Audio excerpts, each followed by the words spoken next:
Go to get your game on. Go for the beers. Go for the cheers. Go for the hit and the hits. Go for the stakes and the stakes. Go to get your parlay on. Go to get your party on. Go for the scene. Go for the screens. Go for the gallery. Go for the win. Go to Ocean. Visit theoceanac.com to plan your visit. Philadelphia fans, we're cut from a different cloth.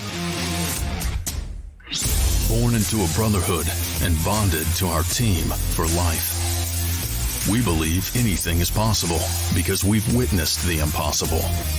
While we may be from different neighborhoods, come Sunday, we are one, and we will be heard. Pondley Hockey, official partner of the Philadelphia Eagles.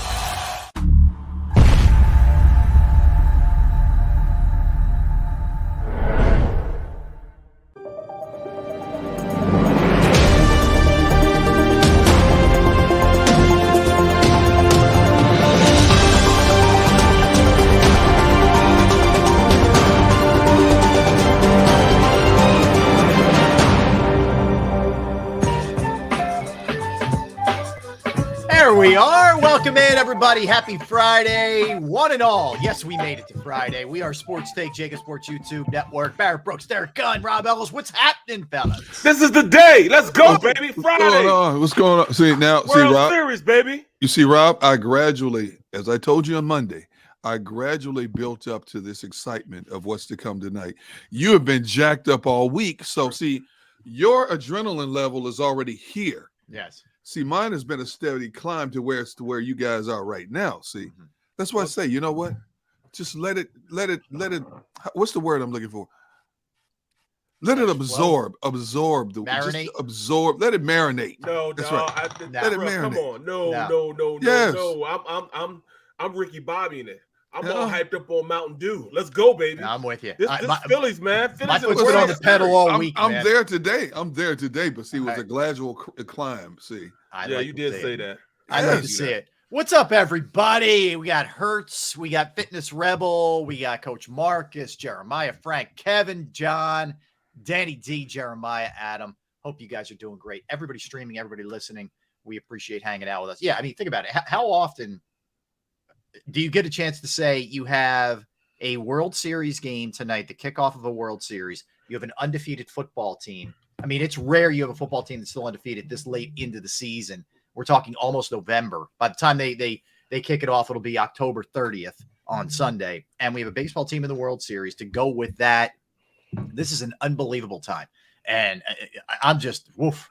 Right, trying to get coaches fired again. He already got one coach fired. Yeah. Trying to get number 2 fired now. But you have a 5-2 Flyers team. Correct. Won again last night. You have a Union soccer team that's still in the playoffs. Semis.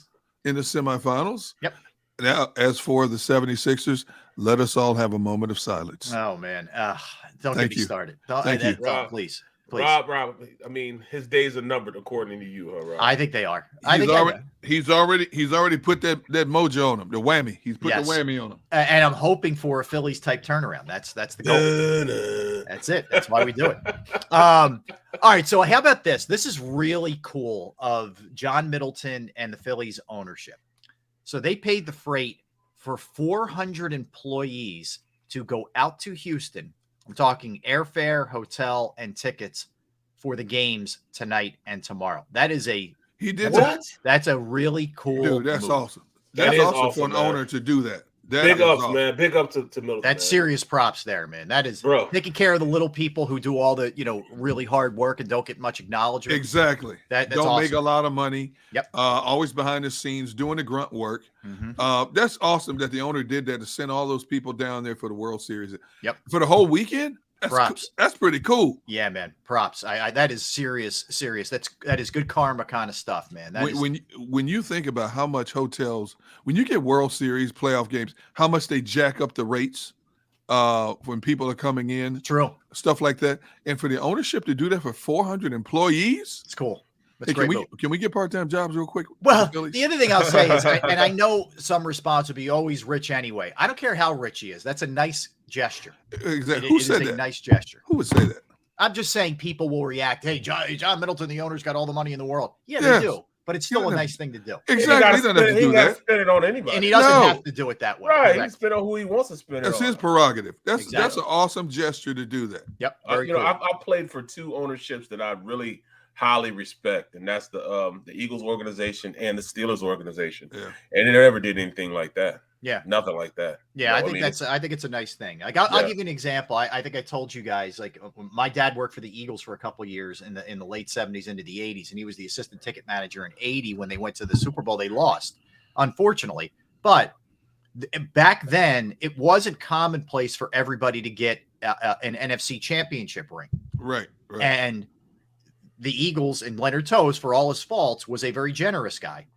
Before it really went off the rails with him, but he got everybody in the front office NFC championship rings. That's I thought cool. it was a really nice gesture. That's cool. So, and my You dad know, cherished it, man. It was a big deal to him. So, well, with our Super Bowl rings, you know, the Rooney's fantastic ownership, man. Yeah. Let me get my ring for a second. spared no expense. Yeah. Yeah, you know, they like, I think the NFL gave them like $9,800, you know, for a ring, for each ring. And they added, you know, at the time I think they paid $17,000 for them. So wow. they added to it, you know what I'm saying, and got the ring. But when you look at the ring, That's cool, everybody, man. yeah, everybody, That's a good looking ring. Yeah, it's not too big that you know that Yeah. you can't wear it every day, but it's, you know, not that small, you know, that you don't know it's a Super Bowl ring. But the only difference between our ring and the rings that they gave everybody else is that we got a row of diamonds on either side of it. We got a row of diamonds. They just didn't get the row of diamonds. Okay. That's all. That's the only difference between our ring and That's their cool. ring. That is cool. Speaking of the Roonies, and they're still one of the top organizations in the league. When I covered that team back in '95, when they went to the Super Bowl to play Dallas, members of the media got a watch from the Steelers organization. What? It was a black leather band watch with a gold face and it had Super Bowl emblem inside of it, Steelers and Cowboys. I still have that watch to this day. Now, I haven't worn it or put a new battery in it in 30 years, but, you know, 20-something years, but I still have it. And Why you know let what? me see it, man? You never let me see it. You never let me see it. You know what? I didn't even think about it until you said it right now. I have it up in a cabinet here in my room. And I just thought about it. I said, you know what? The Roonies are still. I told you guys when I covered the team, the first day of training camp at Latrobe, every year like clockwork, you know what the first meal would be? You'd walk into the dining hall. Now, the only rule was the players would sit over here in the media. You cannot sit at the same table with the players, but you sat next to them. So your table could be 7-8 feet from them. But the first day, like clockwork, it would be lobster tails and filet mignon steaks. Yep. And I mean, they still do it. They still do that? Yeah, they still do it. And you well, can at least when I was there, they did it. You could get as many as you wanted. Yep. There was no limit, like one steak, one lobster tail. That's you could awesome. go back if you wanted. And then they had, I don't know where they got them from. They have the best Bing cherries I've still to this day have ever had. Big Bing cherry. That was part of the fruit. It was unbelievable. You know how much that cost? Class to do that? act, man. Class act. Like, Yeah. the devout Catholics still, like, they still serve fish every single Friday. Yeah, during Lent. Do they really? Yes. One of Every the single Friday. greatest stories that I share with former Eagles trainer Rick Burkholder is Dan Rooney. He was a member of his Catholic church right on the north side there, and the Catholic church would always struggle, you know, financially. So every year Dan Rooney would go there, you know, Father, how are we doing this year? And the priest would tell him, yeah, we're like 300,000 short, 400,000 short. Rooney write a check. Okay, let's see if we can do better next year. Write the check for the full amount and go about his business. Yep. And That's both awesome. organizations right now, if I say, look, man, I'm falling on hard times, man. You know, I'm doing whatever I can. I just can't get out this rut. I truly believe if I went up to Mr. Rooney, or if I went up to, you know, here, you know, ownership here, Mr. Lurie, they would help me out. Wow. They would help me out. That's just the type of organization they are. Very cool. So That's just cool, just man. stand up organizations. That's good to hear. Seriously, good to hear. That's so good on the Phillies owners, man. I believe if I needed, you know, $5,000, I could come to you too. Yeah, exactly. Derek's got you. I mean, what? What? Excuse me. Sorry. What? Oh, Was look, this- my headphone went dead for a second. I'm having some technical problems. I'm sorry. What? Let me just double check. Hold on, just a sec. I got to double check. Excuse me, Trish. We're talking about generous organizations. I think I lost power for a minute there. And Barrett said if he needed $5,000, he know he could come to me and Rob to get it. So my headphone went dead for a second. I looked around like this. Do you think it's possible Barrett could get a couple thousand from us? 3, 4, 5,000. Told you. Yeah. There you go. Told you. Wow. Wait. Wow. What do you think it was? Mag would do the same thing. Oh my God. Sorry, I lost power again. What? My internet just went out for a Oh my God. Oh my God, you guys are terrible, man. That's why I love you guys, man. And you know what? It don't seem like work half the time working with you. Half the You know what time. I'm saying? Half the time. I will have a very intense conversation with my wife after this show. Now I get a conversation from my mom. Oh my mom be like, "Son, you know them two guys would help you do anything you needed to do. You know that's I know, Mom, but I like to keep them on their toes." Yeah, though. I would. I'd smuggle you out of the country, Barrett, if you need it. Okay? Just so you know. I got your back, man. Whatever you need. If you need it, I'll buy you a few T-shirts and a pair of jeans. Make it happen. All right. So, interestingly enough, guys, the Phillies have been in the World Series in 50, 80, 83, 93, 08, and 09. So, in the history of their organization, that's 1, 2, 3, 4, 5, 6. This will be the 7th time since 1883. Why do I bring that up? To appreciate it, because it doesn't happen often. Okay. That's the only reason I bring it up. Appreciate it. It does not happen often. They won in 80 and 08. Are those the only 2 years they won it? That's it. Okay. That's it. They went there in 50. They lost to the Yankees. 83, they lost to the Orioles. 93, the Blue Jays. 09, the Yankees again. Okay. So, a little later, they're playing the Astros. We're going to do a little walk down memory lane, because they played the Astros in 1980 in the NLCS, and it was one of a lot of historians of baseball will tell you it's the craziest series ever, the craziest NLCS ever. It went 5 games, guys. 4 went to extra innings. Wow. Just to put it in perspective, it was the last 4 games were all extra innings, so it was intensity squared. I also wanted to point this out too. I thought this was really cool today. I don't know if you guys saw Nick Sirianni for his press conference, but he had the old school Phillies, Fat P hat on, and he had a Mike Schmidt 500th home run T-shirt. I love that stuff. What? I'm sorry, I'm a sucker. I love it. Wow, I love it. That's awesome, dude. Yeah, it is. Yeah, my goodness. Yeah, I like the organization supporting each other, man. And the Eagles, I give the Eagles props. They've been all over this Phillies run, between Kelsey, doing his thing at the games, and Sirianni. AJ Brown was unbelievable. I don't know if did you guys hear this? So AJ Brown the other day was talking. It was like Wednesday. Yeah, Wednesday, I think it was. He was drafted by the Padres. Right. AJ Brown was a great baseball player coming up. Right. So they're asking about the world, Phillies run, and he said, "Look, I'm happy for the Phillies, man. It's awesome." He's like, "I'm trying to figure out how Bob Melvin doesn't put Hader in there." In that, like, he was like genuinely, as a baseball fan, angry, I guess, and as a guy with Padre ties, but he sounded like a fan. It was cool. Like, he was just like, "How does that happen, man? You got the best reliever in the world in the bullpen, and you don't have him facing Bryce Harper, who's the hottest guy in the world." It was pretty fun.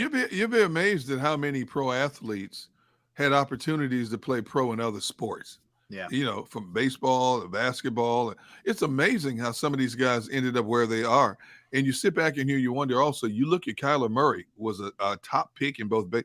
Would he have exceeded in baseball as better than he did in football? I think he would. Supposedly, he's supposed to be a phenomenal baseball player. I think he would. I think he'd have. I don't know if he wouldn't have made the money that he made, the money that he made in the NFL.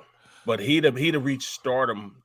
He'd have been more of a hot commodity, I think, in baseball than he is football. Yeah, I think he looked at it like, I don't want to ride the buses for 4 years, man. Right. I'm ready to go right now. If he was the player they said he was, now he might have spent 3 or 4 years in the minors, but if he was that player, Barrett, think about it. With what they're paying baseball players now, he might have made more in baseball than he did in football. Long-term. He's got long-term. Yeah, you're going to get the football money up front quicker. Right. Baseball, you're in arbitration. Like everything is guaranteed. Well, Right. where he was drafted, he would have got a massive signing bonus. In Oh my baseball, goodness, too. he was like number 2 in Yeah, baseball. but What, his number base would 10? have been way down from what he's getting with the Cardinals. Bro, Jeez. there's so many players that play. Like, I mean, I played with Bobby Taylor. People don't understand. Bobby Taylor was the 6th man on Notre Dame's basketball Yes, squad. that's right.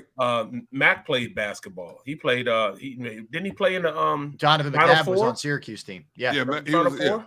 He was on the Final first Four couple team. years he was on the. Yeah, he was a bench player on that Syracuse team. Yeah. So no, Bobby T was like a player.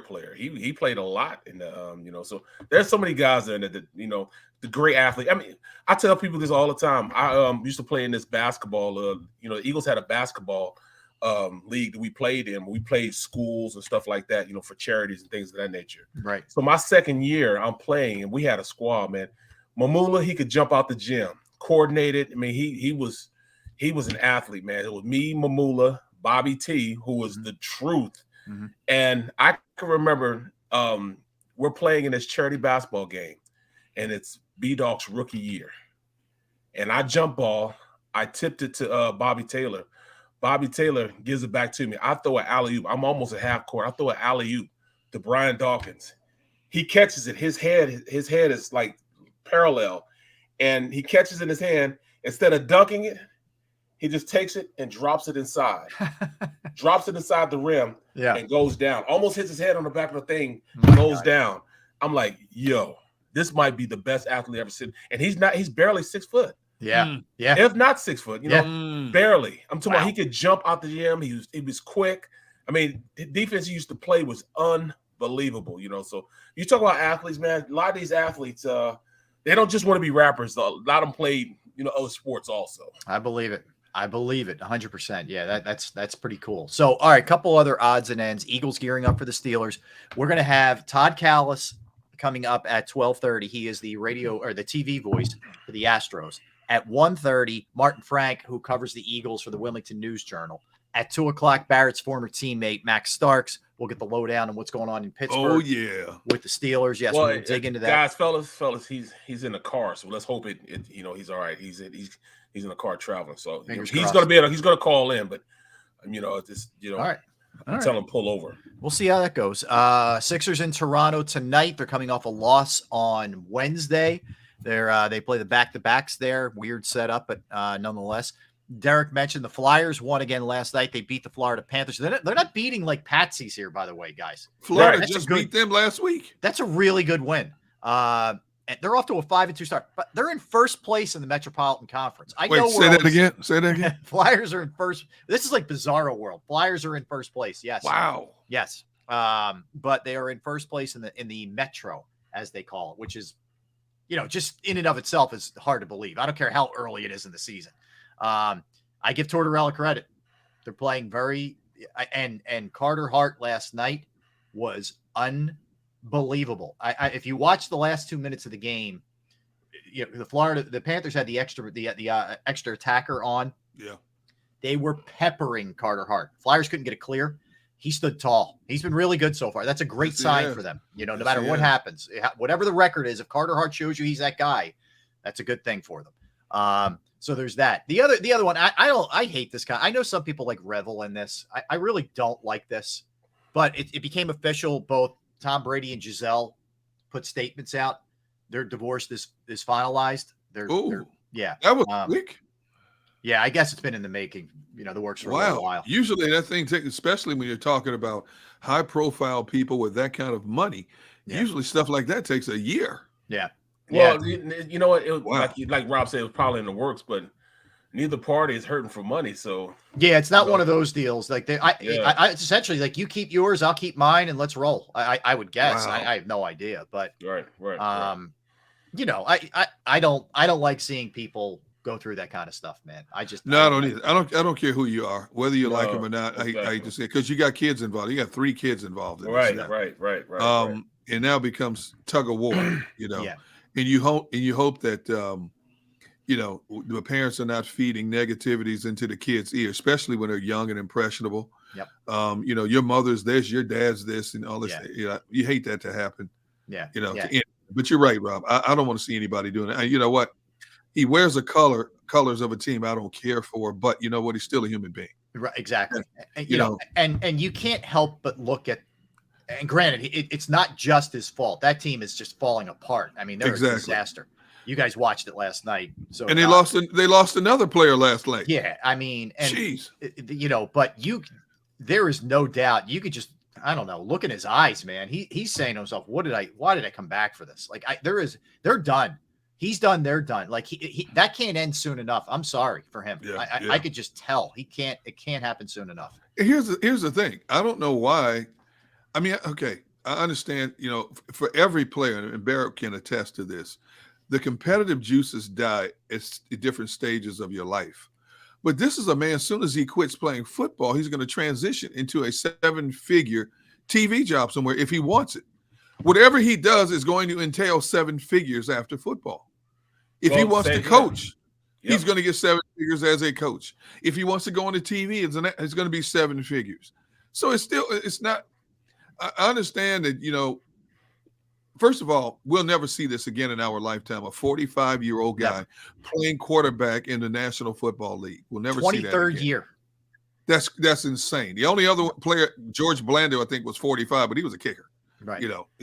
But we'll never see this again. But, you're almost 50. You're approaching 50, dude. It's time to move on. Yeah. As much as what? He just couldn't let go. Bro, you got to know when to say when. I was blessed enough, and I say blessed because I'd probably still be trying to play right now if I could. But I had an injury that, they told me when I was in the field, somebody half your age, half your size, couldn't come back from this injury. So I knew I was done. He didn't have that finality, and I hope he doesn't have that finality of why he's going to retire. Mm-hmm. From that, I don't want him to be like Jason Peters, playing just to play. You know what I'm saying? He's an all Hall of Famer, and right now, he's about a year and a half, 2 years into, his Hall of Fame caliber. People are starting to think like, so I mean, I just don't, I wouldn't have done it. But who am I? I didn't have a Hall of Fame career. What can I say? I hear you. So yeah. If you just take the divorce thing aside for a minute, just impressions of the game last night. What my takeaway is, you don't have to worry about this turnaround coming from Tampa Bay. They're cooked. No, they can't run the ball. They won't run the ball. They're, like you said, Gunner, banged up beyond belief, and there's a spirit that's missing there, from all of them. Like they all wear it. Like it's not just Brady. Collectively, they're just. And I bring it up because it's one less issue for the Eagles one less team for the Eagles have to deal with here. That ain't happening. We'll see about Green Bay. Green Bay's an 11-point underdog to the Bills. They get beat up again. I don't know. I don't know if they respond. You had to bring that up, didn't you? Sorry, you had to bring it up. What you saw last night was a team that was unenthused. We're talking about a defense that's, should be one of the best. And the two linebackers, White, he didn't show up. And David, he's showing up, but he's by himself. I thought White would be one of those guys that could be the best linebacker in the league. You saw none of that last night. Defensively, they got beat up. Of course, the Ravens, they run the ball and they run the ball successfully. They had a pick. They did whatever they wanted. They could pass on them. They ran on them. They did whatever they wanted to do to that defense. Offensively, they really didn't allow their offense, the Tampa Bay's offense, to go or do anything, man. It just seemed like they just need to be put out the pasture and shot. Well, the weird thing was they emphasized the run on that first drive where they end up Fournette scores, and then I don't know, they just kind of go away from it. And Leftwich has kind of got me scratching my head too about what's going. They're just a mess. When they went up 10-3, the offense was clicking. Yeah. Brady was hitting his targets, receivers wide open in the middle of the field. I'm like, okay, all right, Tampa Bay's finally figured this out. Then all of a sudden I walk away from the TV for a little while. I come back, Baltimore's up 17-13. I'm like, what the heck happened here? Mm-hmm. And then in the rest of the game, it was like Barrett said, it was like Tampa Bay just cashed it in. Yeah. And called it, well, we gave it a good fight for a couple of quarters and that's it. Do you know what You the know. rushing totals? 44 for Tampa, 231 for Baltimore. What? Yes. 231 to 44. When's the last time you seen What a was the team time run for of 200 possession? yards? Look at the time of possession, man. Time of possession. Let me jump over to the team side of this thing. Time of possession was 28-23 Baltimore to 21-37 Bucks. That's big time. Decided. Huge, 17 man. Come 17 on, man. minutes. Yeah. Come on, man. That's crazy. Yeah. I just can't get past, Devin White not playing up to the abilities I've seen him play at. I've seen him fly around the ball. And he was like a heat-seeking missile. I just don't see it anymore. I don't see it either. They look like an uninspired bunch. And look, Todd Bowles wears some of that, Yes. Could Todd Bowles be one and done? Could he be one and done? I don't know. That's a good question. I don't know. And the other thing is they lost Shaq Barrett last night, probably for Achilles. That's it. That was Shaq Barrett. Yes. And he was the only one out there running around and playing yesterday. Yeah. They're just kind of cursed, man. Wow. I mean, he and Winfield. the big nose tackle. Vita Vea. Yeah. They were the only two that came to the dance. You know what I'm saying? Everybody else played the wall. Those two came and they were dancing. Mm-hmm. Nobody else danced, So and this, it's all over. The thrill is gone. The fat whoever's singing. You know what I mean? Fat person. Yeah, the fat person is singing because you didn't see Brady losing his mind. Yeah. He's beaten down now, Barrett. He's just cooked. He can't do it. Wait, he lost his mind last game. But how many more tablets? Last game, but not this game. Yeah. No, not this game. He knew. He knew it was over. You can't go to that well every time. It's like, oh, he's throwing tablets again? All right. Yeah. Right. He's like, oh, well. Yeah. Yep. Great point. All right, let's do this. Wow. Let's come back. Let's dive into the World Series, man. We got game 1 tonight in Houston. The man who calls the games for the Astros. It might be a familiar voice and a familiar name to a lot of people. Last name Callis, first name Todd. Yes, the son of Harry Callis will be joining us when we get back. He does the Astros TV calls. So we'll talk to him when we get back at 1:30.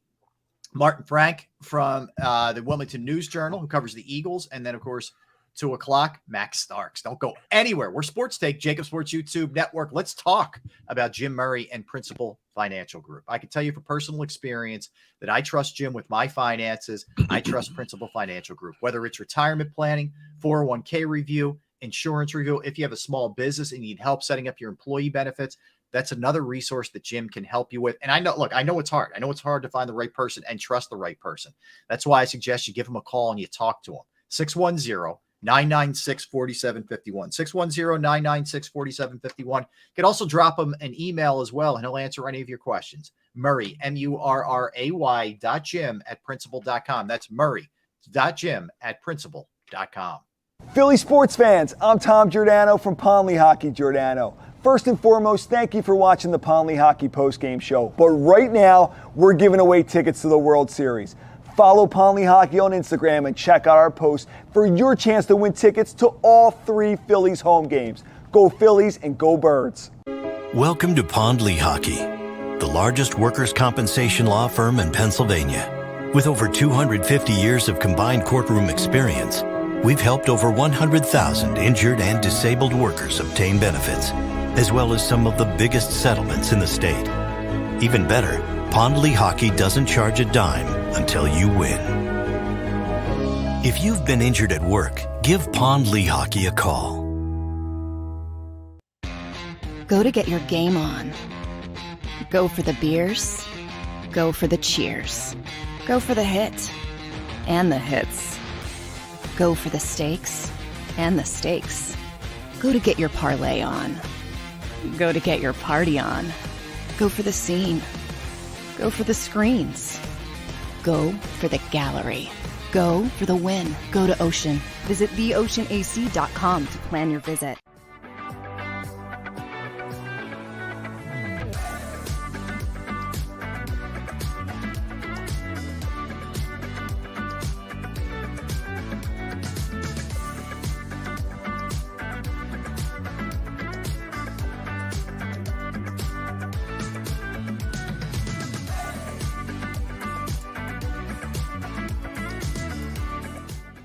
It's a fall car fest, and Jeff D'Ambrosio, Destination Downingtown, says yes, you can. Jeff says yes, you can choose from over 1,000 vehicles in stock with no wait. Yes, you can still get low prices, leases, and big discounts. Yes, you can still get low interest financing. And Jeff always says yes, you can have a real deal buying experience without the hassle. When the other dealers say no, you can't, Jeff says yes, you can. Jeff D'Ambrosio, Destination Downingtown. Nobody treats you better. Jeep Adventure Days. Philadelphia fans were cut from a different cloth. Born into a brotherhood and bonded to our team for life. We believe anything is possible because we've witnessed the impossible. While we may be from different neighborhoods, come Sunday, we are one and we will be heard. Pondley Hockey, official partner of the Philadelphia Eagles.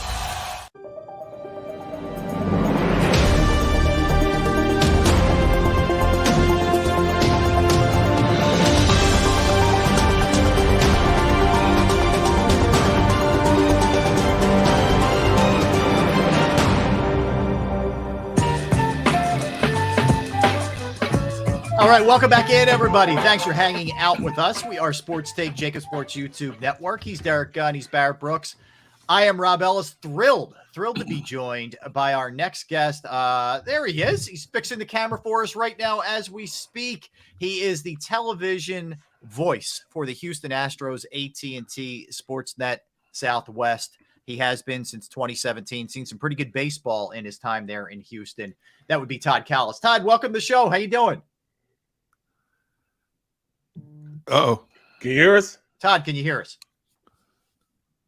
Okay, he's not ready. So, Xander, let's put him on hold, and let's try and get his audio corrected there. Let me know when he is ready to rock. All right, so saw him up. Thought we could go to him. Guess not. All right, so we have the Phillies and the Astros. Let me get pass this along, guys. Kind of interesting.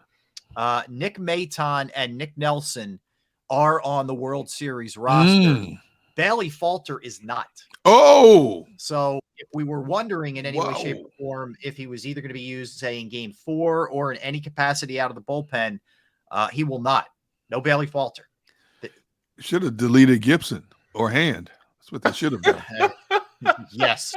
You think I'm going to argue that? I am not going to argue that. Now, the reason for Maton is he's a lefty, and Houston's got a lot of righties on that pitching staff. So that makes sense to me. Nick Nelson is basically taking the place of Falter. He's an option out of the bullpen for them. So yeah, I thought it's kind of interesting. I'm not shocked by it necessarily, but Falter kind of interesting. Unfortunately for the kid, he got lit up in that Game 4. It was not pretty for him, that's for sure. Xander, is Todd good? Yes, I think he is. Hi, Todd. Welcome to the show. What's going on, man? You, Thanks, man. Appreciate you joining us. So, Todd, you arrived in Houston at a very interesting time, right? I mean, there was a lot going on. You've seen a lot of winning. There's been some controversy and whatnot, but your time there has been pretty wild, man, in the Lone Star State. Crazy. 6 years, 6 ALCSs. Never happened before in American League history, the 6 straight league championship series, and now 4 World Series in my time here. I parachuted in here at the right time, that's for sure. Yeah, no doubt. And of course, we all know Todd's father, Harry Callis. Todd was also a broadcaster here from 1994 to 96 as well. Todd, in between there, actually, for your first gig, Todd, correct me if I'm wrong, you were with the Mets, then the Phillies, then the Rays, and then Houston, right? Is that the chronologically the way it went? That's the order. Yeah, 30 years I've been lucky enough to call or be involved with Major League Baseball broadcasts. So this is 6 in Houston, 19 in Tampa Bay, and then 3 in Philly and 2 in New York. How daunting was it? I mean, look, your father's beloved. I don't need to tell you that, all right? But was it daunting for you to go into the same business with that last name, or was it you just loved it from a jump from when you were a kid? Yeah, I wasn't sure 100% that I was going to get into broadcasting. In fact, when I first went to University of Maryland, I wasn't sure that was what I wanted to do, and I tried a few different majors. And then I transferred into Syracuse once I decided to give this a try, and it's kind of worked from there. But I just saw how much Dad loved every day going into work and how much passion he had for the Phillies and for broadcasting Phillies baseball, and it was hard not to kind of fall in love with that profession. Yeah, I mean, perfect example to lead off from, just get up every day and look at your pops, man, and you can see the passion for it, man. But going into this game and you guys didn't necessarily, you guys knew you had a shot. You knew you had a shot to go into the World Series. But, where do you guys think, with the Astros playing against the Phillies, Phillies coming out of nowhere, new manager and everything, what were the chances you guys thought this was going to happen? Not very high. Going into that last weekend of the season, the Phillies were still fighting for their playoff lives with Milwaukee. The Astros saw the Phillies that final series, and the Phillies clinched here at Minute Maid Park on a Monday to wrap up their wild card bid. But it was not easy. They had lost all 3 games against the Cubs and Wrigley earlier on that road trip. They played some sloppy conditions in DC, and then they won that first game against Houston to get into the playoffs. But they're on a roll. We saw that 3 years ago with the Washington Nationals, who got in as a wild card team and came from behind to beat the Brewers and ended up rolling the table in the postseason. We saw the Braves get hot against the Astros last year and beat the Astros in 5 games. So, yeah, I don't think the Astros are going to take the Phillies lightly. They are the hottest team, even though the Astros are 7-0. The Phillies have beaten up on some really good teams and had one extra series to win. Todd, I think one of the many things that fascinates me about this Houston team is, especially throughout the playoffs, when you look at Alvarez and Altuve have not been hitting, and yet it's been somebody different for this team every night. Has that been the MO of this team throughout this season? It's always somebody else to pick up somebody else's slack, similar to what the Phillies have done to get to this point. Yeah, very similar, and you're right. It has not been the best ALCS for either Altuve or Alvarez. I would say the Astros offense still hasn't really clicked in this postseason all the way through. They've had their moments, but they haven't been overall consistent for 7 games. So I still think the best is yet to come offensively, but this team has lived and died with their pitching staff all year long. But to go back to your question, yeah, it's been a lineup that if Altuve and Alvarez aren't doing it, then it's a Jeremy Pena or a Chas McCormick, a kid who grew up outside of Philly. Yuli Gurriel had a great series, Alex Bregman. Everybody up and down the lineup has been picking each other up. Todd, I think we're all trying to figure out, and I'm sure you've been asked this a lot, but the lack of success for Verlander World Series versus every other time the guy's taken the mound, it feels like in his long, illustrious career. Any clue why he struggled in that setting? Obviously, he's going tonight in Game 1 for people who may not know, but why has he had a tough time in the World Series? I think he's not sure. And it's weird because even the year he won the ALCS MVP, he jumped into that postseason against the Dodgers in the World Series and had 2 kind of so-so starts. So, yeah, I don't know what the answer is. 7 career starts in the World Series for JB, no wins, 6 losses, and an ERA above 5. That's just not who he is. But just like it was hard for us to kind of figure out how he came back from Tommy John surgery to become the best pitcher in the American League, it's equally difficult to figure out why he has struggled in the World Series. I think, he's been asked about it already yesterday, and he said he doesn't want to put too much weight on it. He's aware of it. He would love to add that to his Hall of Fame resume, but I don't know why he has struggled. Todd, how has his organization been able to collect the volume of quality arms that they have? When you look at their, Valdez, I've been wowed by watching this dude pitch, but then you get to Javier McCullers, and then you get Presley coming out of the pen, and all the guys in between. How in the world did they acquire all of these pitchers? Well, a lot of those guys that you mentioned, Christian Javier and some of the guys that are in the bullpen that this series that have been in their starting rotation, Jose Urquidy, also a Luis Garcia, Framber Valdez, they were all guys that were acquired really on the cheap. We had a great international director of scouting who went down and found a lot of guys in the Dominican and other places that were kind of beyond that draft age. They were a little bit passed over. And so they signed most of those guys for $50,000 or $100,000. Yeah, crazy. So that's a big part of their pitching staff. And 1 through 13, they've done a nice job of acquiring some arms out of the bullpen the last few years. And it's as solid a 1 through 13 as I can ever remember for the Astros in my 6 years here, and maybe looking at other teams over the past number of years. It's really a strong pitching staff. Todd, I'll follow up on how are you able to do it. Like, how did they overcome everything that went down with the cheating scandal to not really skip a beat? You lose a manager, a GM, a lot of things happened with all of those, whether you believe them or not, whatever, they were able to stay afloat and then some. Who do you give the most credit to for that? Well, I mean, obviously they lost their GM and their manager after 19, and then they had to regroup. And the hardest thing to do when you have a talented group is to keep the train moving in the right direction, especially in the light of those allegations. Dusty was a great hire, Dusty Baker. He kind of diffused the situation, and he's his own man. He wasn't part of that situation, and he got to talk a lot about baseball and other things, maybe take the spotlight away from what happened in 2017. But the players are really good. I mean, there's no way around that. You have to have talent. And when guys have left, George Springer, Garrett Cole, Carlos Correa, they have other guys that have been able to fill their shoes. It's been amazing to watch guys step into those roles and not miss a beat. Well, last time we were in the juice box, Nola went out there and, the game before to clinch it, now he's going up, number one going into this game, man. What are they thinking right now with Nola being our number one right now? Yeah, it's going to be a tough matchup tonight. Nola against Verlander. Aaron Nola was outstanding in that clinch game, that final Monday of the regular season against the Astros. So they've seen him before. That's a good combination, Aaron Nola, Zach Wheeler. There's a very likely chance or a very good possibility, if you're a Phillies fan, to think that the Phillies come out of Houston at 1-1 with their two studs going. I think the advantage kind of switches once you get into Philadelphia with the Astros 3-4, whether it's Javier McCullers or McCullers Javier, against either Ranger Suarez and whoever they choose for game 4. I just think that that's where the Astros start to gain the advantage. But Verlander and Valdez against Nola and Wheeler, two really good competitive matchups the first two games. Todd, I got to go back to – oh, go ahead, Derek. I'm sorry. Give me an inside feel for the mindset of this clubhouse down there when you consider they're the favorites going into this. They've been to the ALCS 6 years in a row, 3 World Series, only won 1. They haven't lost a game. And now not just the local media, but the national baseball media has converged on Houston, has asked him more questions than they're accustomed to being asked. Do you think that adds pressure on them, or are they just a loose group that says, you know what, let's go out and ball? I think that first year, it was kind of weird how the whole thing progressed, because that first year after the allegations was 2020. There were no fans. The media was not out. And then 2021, they heard it a lot. And they're still hearing it in 2022.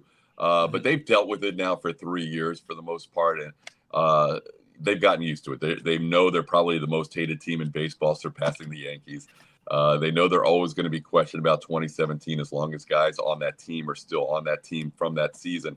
So they're fine. They're ready to go. I mean, they've had a lot of close games, even though they're 7-0 in the postseason. 6 of those 7 games have been really close. It could have gone either way. Yep. So it's going to be a fun World Series. But yeah, I can't wait for it to get started tonight. How cool is it for you? I mean, look, you grew up in the Philadelphia area. We just went through, your dad called Phillies games. Ironically enough, your dad started his professional career with the Astros, right? And then Bill Giles brought him over to the Phillies, which was one of the all-time great moves. I think your dad was with the Astros from 65 to 70, but I know you're an Astro guy now, but it's got to tug at your heartstrings a little bit to be facing the Phillies, huh?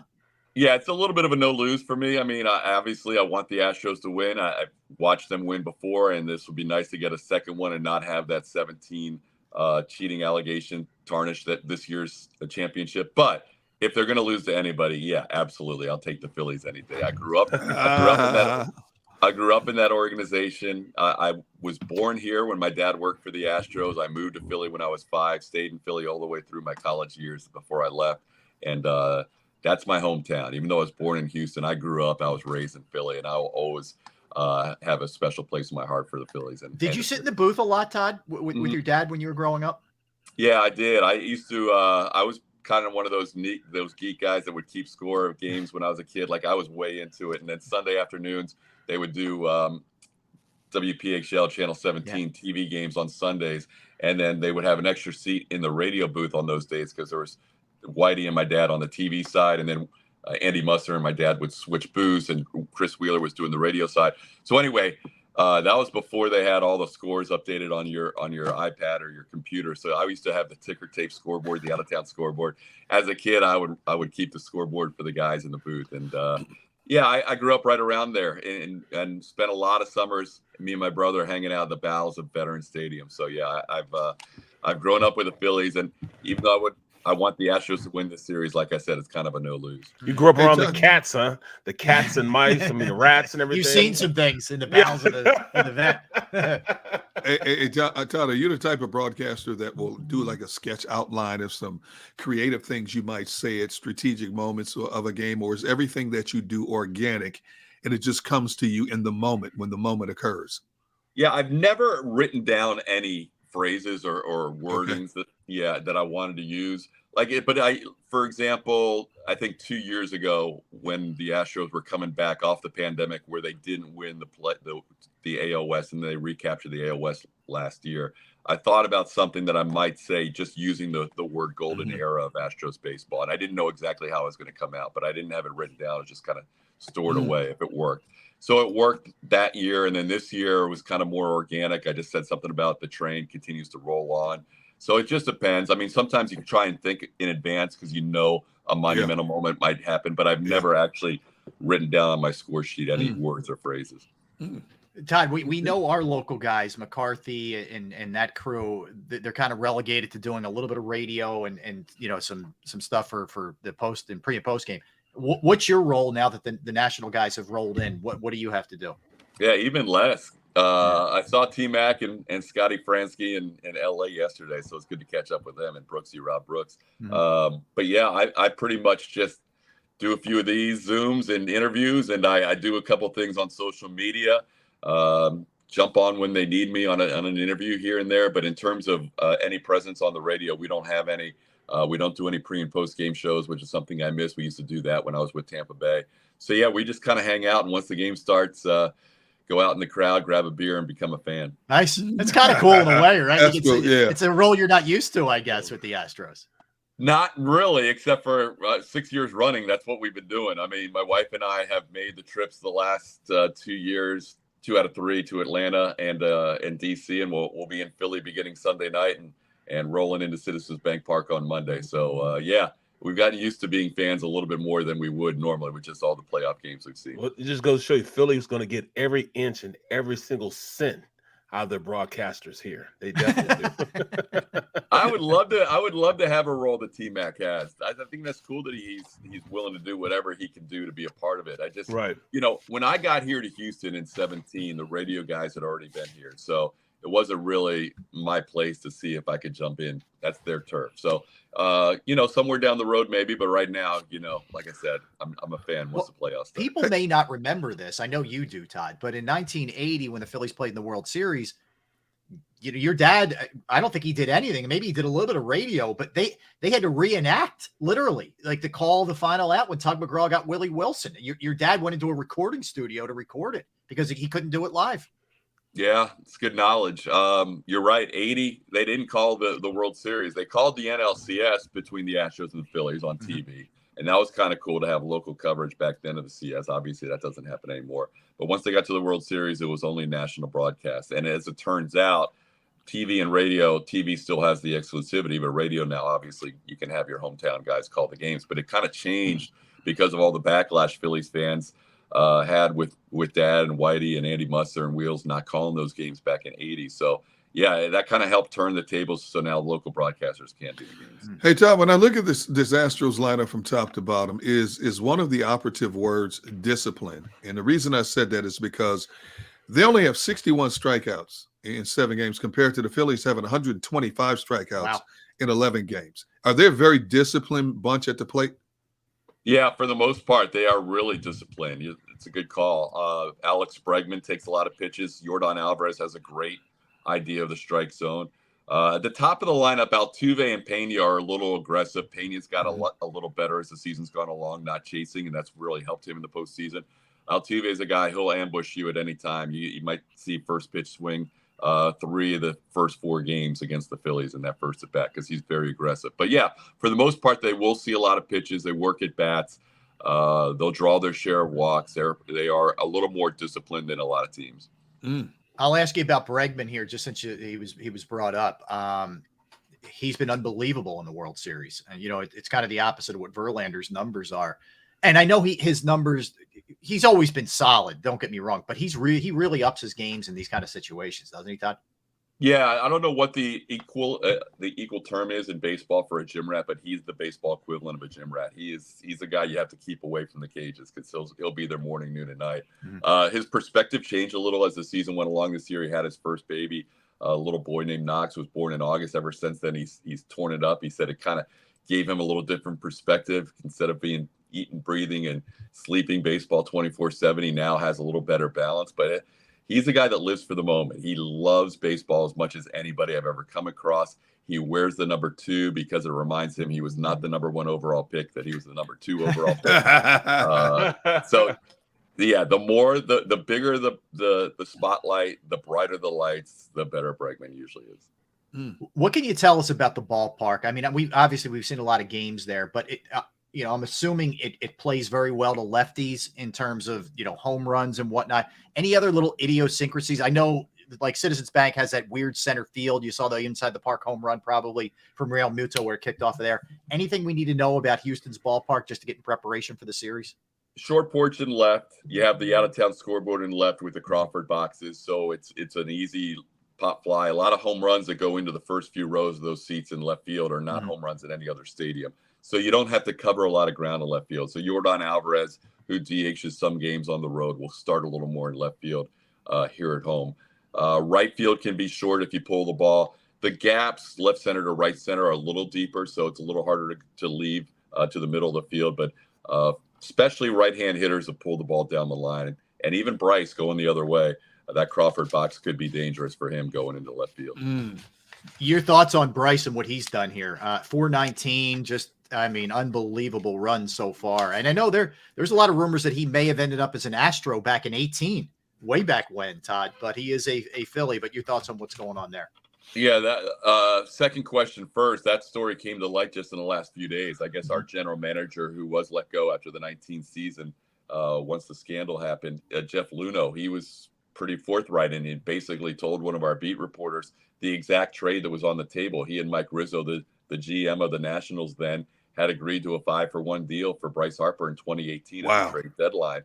Our owner approved it. They took it to the Nationals owner and they did not approve it, and that's where the deal died. So it would have been a rental situation, but who knows if Harper liked it here. Who knows what happens to the rest of his career if he ends up getting traded to the Astros in 18.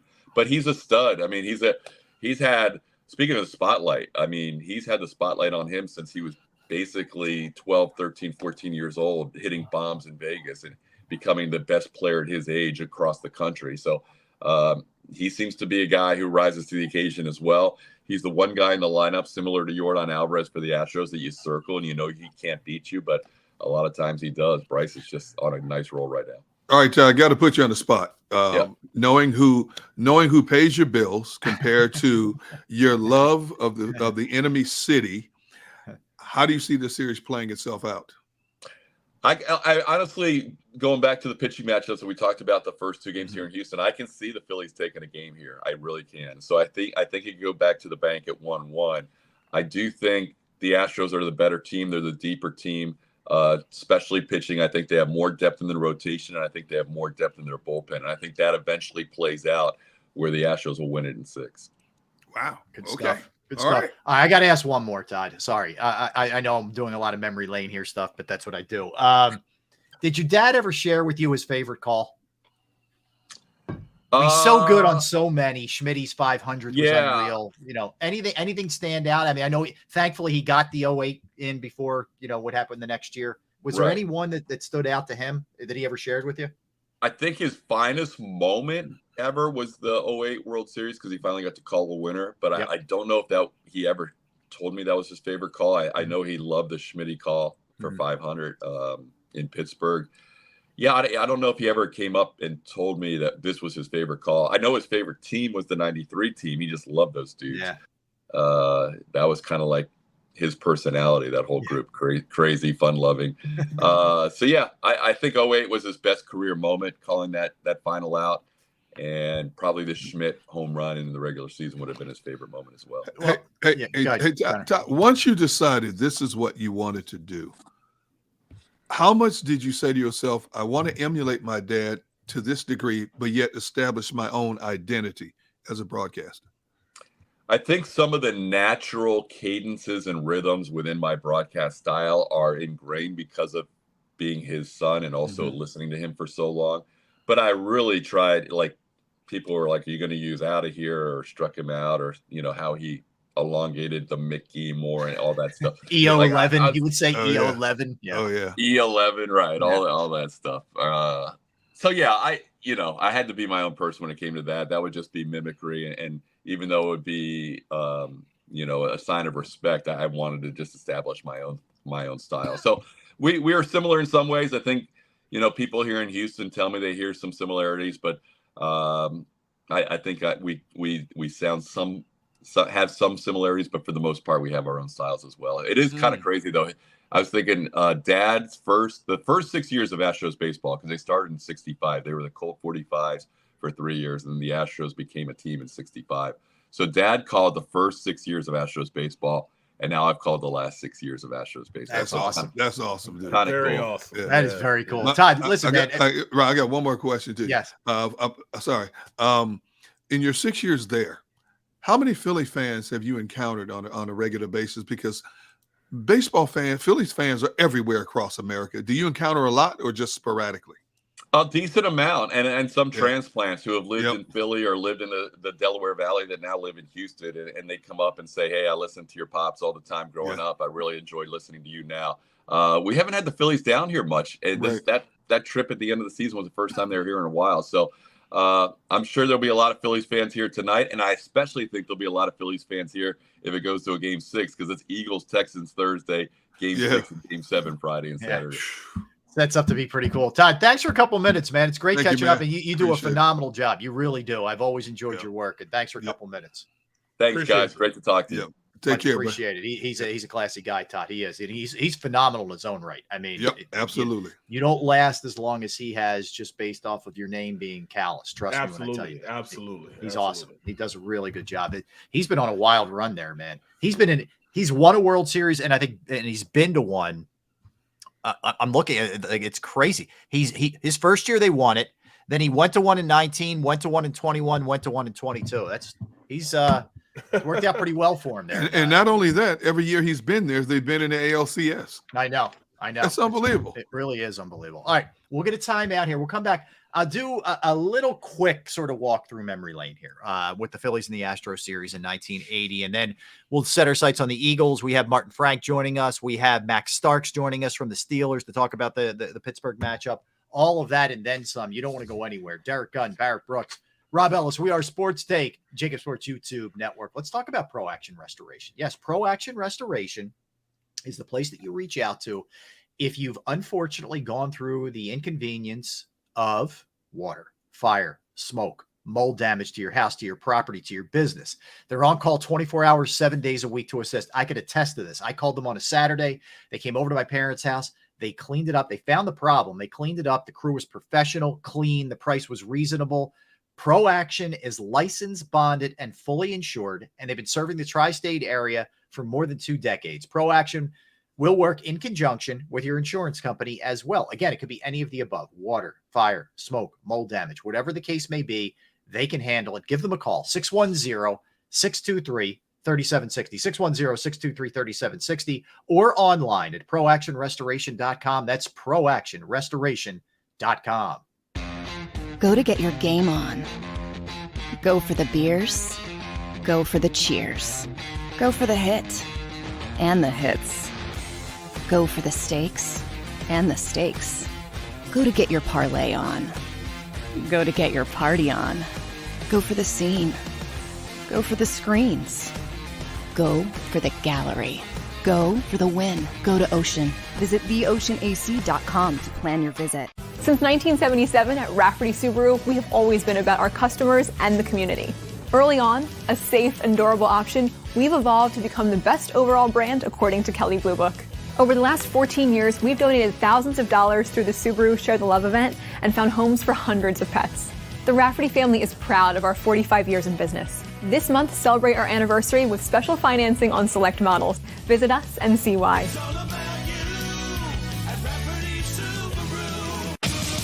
The greatest fans on earth. It's a bold statement, But would you expect anything less from Philadelphia? 58 years of heartache creates a toughness, a grit, a resolve not found in most. Sure, our prayers were answered, but now that we've had a taste, we're looking for more. Pondley Hockey, official partner of the Philadelphia Eagles.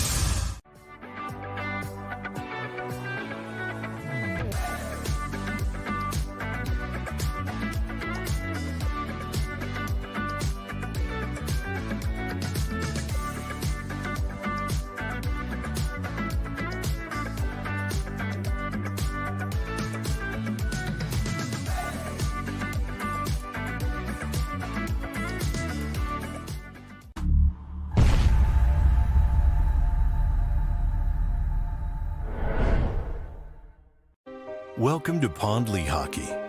We've helped over 100,000 injured and disabled workers obtain benefits, as well as some of the biggest settlements in the state. If you've been injured at work, give Pondley Hockey a call. Philly sports fans, I'm Tom Giordano from Pondley Hockey Giordano. First and foremost, thank you for watching the Pondley Hockey postgame show. But right now, we're giving away tickets to the World Series. Follow Pondley Hockey on Instagram and check out our posts for your chance to win tickets to all 3 Phillies home games. Go Phillies and go Birds.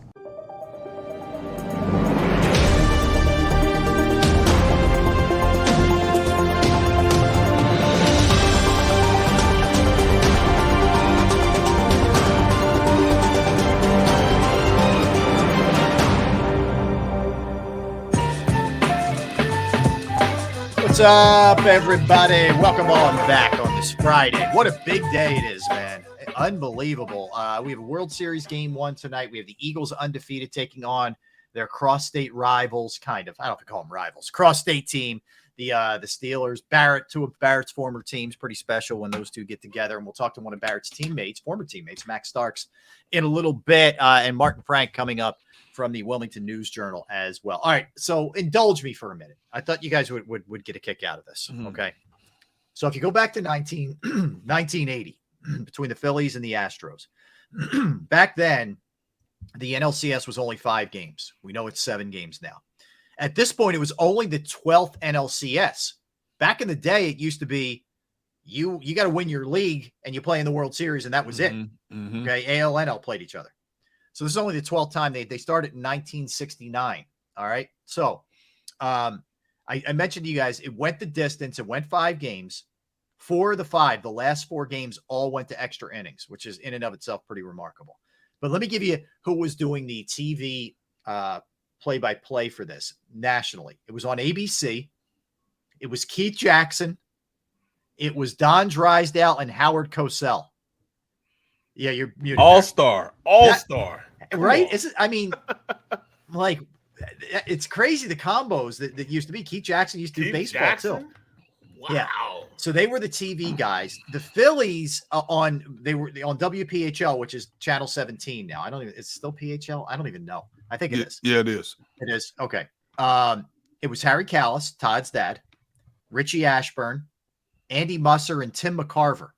3 of those guys are in the Hall of Fame. 3 of them. So pretty good broadcasting crew that the Phillies had right there. Both teams, it came down to the final either weekend or an additional playoff game just to get in. The Phillies go to Montreal on the last weekend. Comes down to a Saturday night game. They're in extra innings, and Mike Schmidt hits an absolute laser beam, like a Matt Stairs kind of shot that goes out. That clinches it for the Phillies. That's how they got in, the second to last day. The Astros and the Dodgers go to an extra game. They played 163 games that year. 1 game playoff just to get in LA, and the Astros win. That's how they got in. So those teams both got in by the skin of their teeth, kind of like this Phillies team, right? Crazy. So I mentioned 4 of the games go to extras, games 2 through 5. In game 5, the Astros, the final game, the clincher, Nolan Ryan's on the mound, and the Astros are up 5-2 going into the 7th. His record in that situation was like over an 800 winning percentage. Okay. What? And the Phillies came back and won. Gary Maddox had a huge double in the 10th inning. Manny Trio threw a guy out at the plate it was the greatest relay throw that I had ever seen in my life from short right field. Bake McBride digs it out, throws it to him. He throws him out. Bob Boone catching, Aaron Boone's dad, for people who don't remember him. And they end up winning. And it was the first World Series that the Phillies had. They go on to win their first World Series ever. And they had been around since 1883. So it was, and you think about this too, much like the Eagles under Andy Reid, Phillies got to the playoffs in 76, 77, 78, jeez, and couldn't get over the hump. They lost to the Big Red Machine, the Reds with Pete Rose. Oh, and yeah, Tony Johnny Perez, Bench and all those guys, yeah. They lost to them. They lost to the Dodgers in 77, who went on to play the Yankees when Reggie Jackson went nuts and hit 3 home runs in a game. And then in 78, they lost to the Dodgers again, I believe. Yeah. So they were the team that everybody said, this team's not getting over the hump. They're losers. 79, they start the season and they fire their manager, Danny Ozark. They hired Dallas Green. He was in the farm system. So he knew all these guys coming up. Like Schmidt was out of the farm system. Bo was out of the farm system. Boone was out of the farm system. All these guys. And Dallas Green was a kick-ass and take names guy. He was not a patch on the rear end. He was a light you up kind of guy. Okay. They needed to be lit up. It was a kind of a country club type atmosphere. But the big thing that they do in the summer and in the off season of 79 is they sign Pete Rose. Pete Rose comes in with all the experience, having won World Series. They don't have a great 79, but they had a great 80. And Pete Rose helped get him over the hump. Mike Schmidt ends up going on to be the MVP. Everybody talked about how Schmidt was not clutch. Schmidt hit that big home run in Montreal, which got them in. And then he was the World Series MVP as well in 80. So it was really remarkable, what went on in that series. And it's one of the all-time greats. I'm telling you, if you go back and look at it, it's one of the all-time great series ever. So pretty ironic that they're playing Houston on top of all that. So how much time did you just put into that history lesson, which I love, because I love sports history. Yes. So how much time did you put into researching all that? How much? Let me ask you like this: How much of what you just said is based on recall compared to how much you actually dug in and researched? The only thing that wasn't on recall, I didn't remember the Astros played a 1-game playoff to get in. Okay. I remembered everything else. Everything else was off the top of my head. I was that kid. I was that like lunatic kid. Like I wasn't just one of these guys when I was a little kid, like, go Phillies. Like I knew every single stat of every single team. Like I was like 7 reading a newspaper, looking at box scores from the Oakland A game. Like I was that maniac. Like that's what I was. So you must have been a lonely child. Not really, honestly. I'll tell you, I shared this with you guys before. I'll do it real quick. So after the Phillies beat the Astros, it's game 1 of the World Series. My dad works for the Eagles. I'm in the ticket office. The ticket office is right there in the vet. I used to always walk out the door. I'd walk around the hallways and I'd sit there and I'd watch batting practice in right field. Nobody else was there. They didn't let people in the stands yet. As soon as I opened the door, I swear to you guys, I bumped right into Manny Trio, who was the NLCS MVP, wow.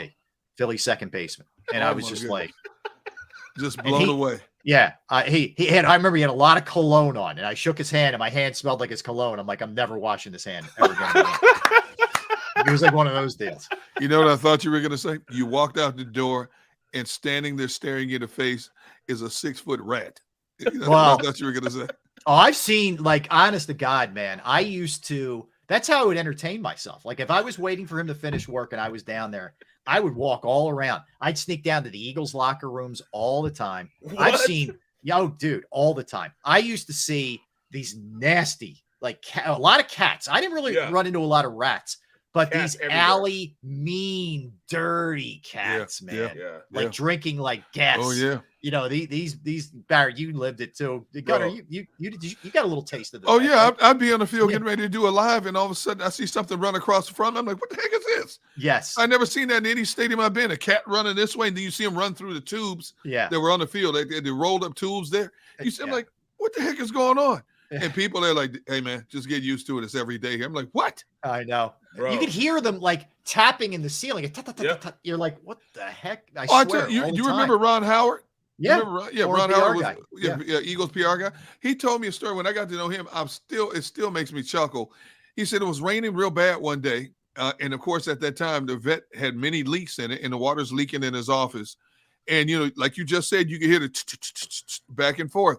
He said, all of a sudden, something told me to look up. He looks up, and some of the tile, because they have the, what do you call them? Drop ceilings. Where you have Drop the ceilings. sections. Yep. He said he looks up, and one of them, a part of the ceiling had already been bowed because of the wetness. He said a rat's standing there looking at him facing the ceiling. He looks up, and the rat's looking at him. He said, what the bleep? And got up and ran out of there. I'm out. Yeah. Yes. Bro, I can remember when I first got there. There were a number of days that I'd walk in and go down to the locker room. And from the Raptors, you could tell the cats don't always land on their feet, because when we walk, it'd probably be like a 20-foot drop, 20, 30-foot drop from the top of the ceiling, like where top of the stands are, to the bottom, at the bottom of the vet where we walked in, and our locker rooms and everything is in the bottom of the vet down in the basement. Yeah. Sometimes we see dead cats on the ground. And it's fallen. It fallen from the Raptors and fallen down to the ground, and they died, man. It was crazy. That is so nasty that you had to deal with that, bro. Going to the locker room. That's nothing. One time I'm out there, and I'm walking by guys, and I don't turn people down when it comes to like signing autographs when I was playing. So I'm sitting there signing. So after the games, they usually give us something, food or something. I had a cheesesteak. It was wrapped up, a cheesesteak that was wrapped up. No. So I walked out of the vet, and you know how they had the overpass like right there? Yeah. And there's kids down there. So, kids actually sign. So I stop and I start signing. As I'm signing, I set my cheesesteak down. Oh. 2 rats come out. I don't know where they came from. Come on, man. They both, one grabbed it on one side, the other grabbed it on the other side. Come on, and dude. And the little girl was like, ah! I'm like, oh. Yeah, you think? And when I looked at them, they like turn around, turn around, look at me. I'm like, what is this? And they took it and left with it. Oh my God. So I was like, oh, come on, man. Yes, man. It was that bad, bro. It was that that is so bad. gross, man. It That was is that so bad. gross. Oh. I mean, the vet was some. I never came back and played at the vet. That I saw the locker room that you could see through to the. There was a place. There was actually a place in the vet where away teams would come in, and in the bathroom they would be able to look in and watch the cheerleaders take showers from the locker room, from the visitors' locker room. Yeah. That's the type of stuff that was going on at the vet. Bad stuff. Yeah. The vet has the first sports complex ever to have its own judge inside the vet. Oh, Seamus yes. McCaffrey. I remember that. I remember that very well. So, yeah, it was a wild time, man. It was. My wife's cousin was the first guy to get arrested. By it was the 49er game, the first time this place opens, first 49er game, and I give him tickets, and his dumb ass goes out there and he's acting a fool. He gets arrested. So I'm trying to pay attention to the game. Defense is on the field, and my boy Freddie McCrary comes back. Hey man, didn't you come in with them? I turn around, and it's my cousin getting arrested because he's acting a fool. My God. In the wives area. He's the first person to get arrested. Name is David. Oh my goodness. First person to get arrested, man. Yeah, that's got to reflect good upon you. Right. Yeah. As if it's not hard enough just to maintain a job. You got kind of a relative doing that. Oh my God. Oh, I'm sure there were some conversations had after that. I want to say the least. Oh God. All right. So all right, little memory lane walk down. I thought you guys would enjoy that. That was awesome, dude. Thank you. Kudos, you impeccable. Yeah, great job, bro. Great job. All right, give me your sense. We talked a lot about baseball here, but before we get Martin Frank up and before we talk to Max Starks and get the Steelers side of things, where things are at for you guys, Eagles wise. I mean, we're coming off a bye. They're 6-0. It's hard. It's really you have to go a little ways to find fault with things. Yeah, we know not everything's perfect, special teams, et cetera, third quarters, but you really have to kind of dig a little to find a lot of issues. Are you feeling really good, or you feel like it's almost too good to be true? Because almost everybody, like we did the show last night from Screwballs, and Barrett was kind enough to jump on and did the show with Krause and Coach Henry. But as we're going through it, Krause basically says, like, dude, forget this. You can just wrap this thing up. This thing's over. Whenever I hear that, I'm like, oh, no, I get worried. I get nervous. Maybe it's the Philadelphian in me. I don't know. But whenever you count a game as being over, I get a little nervous. Where are you guys at?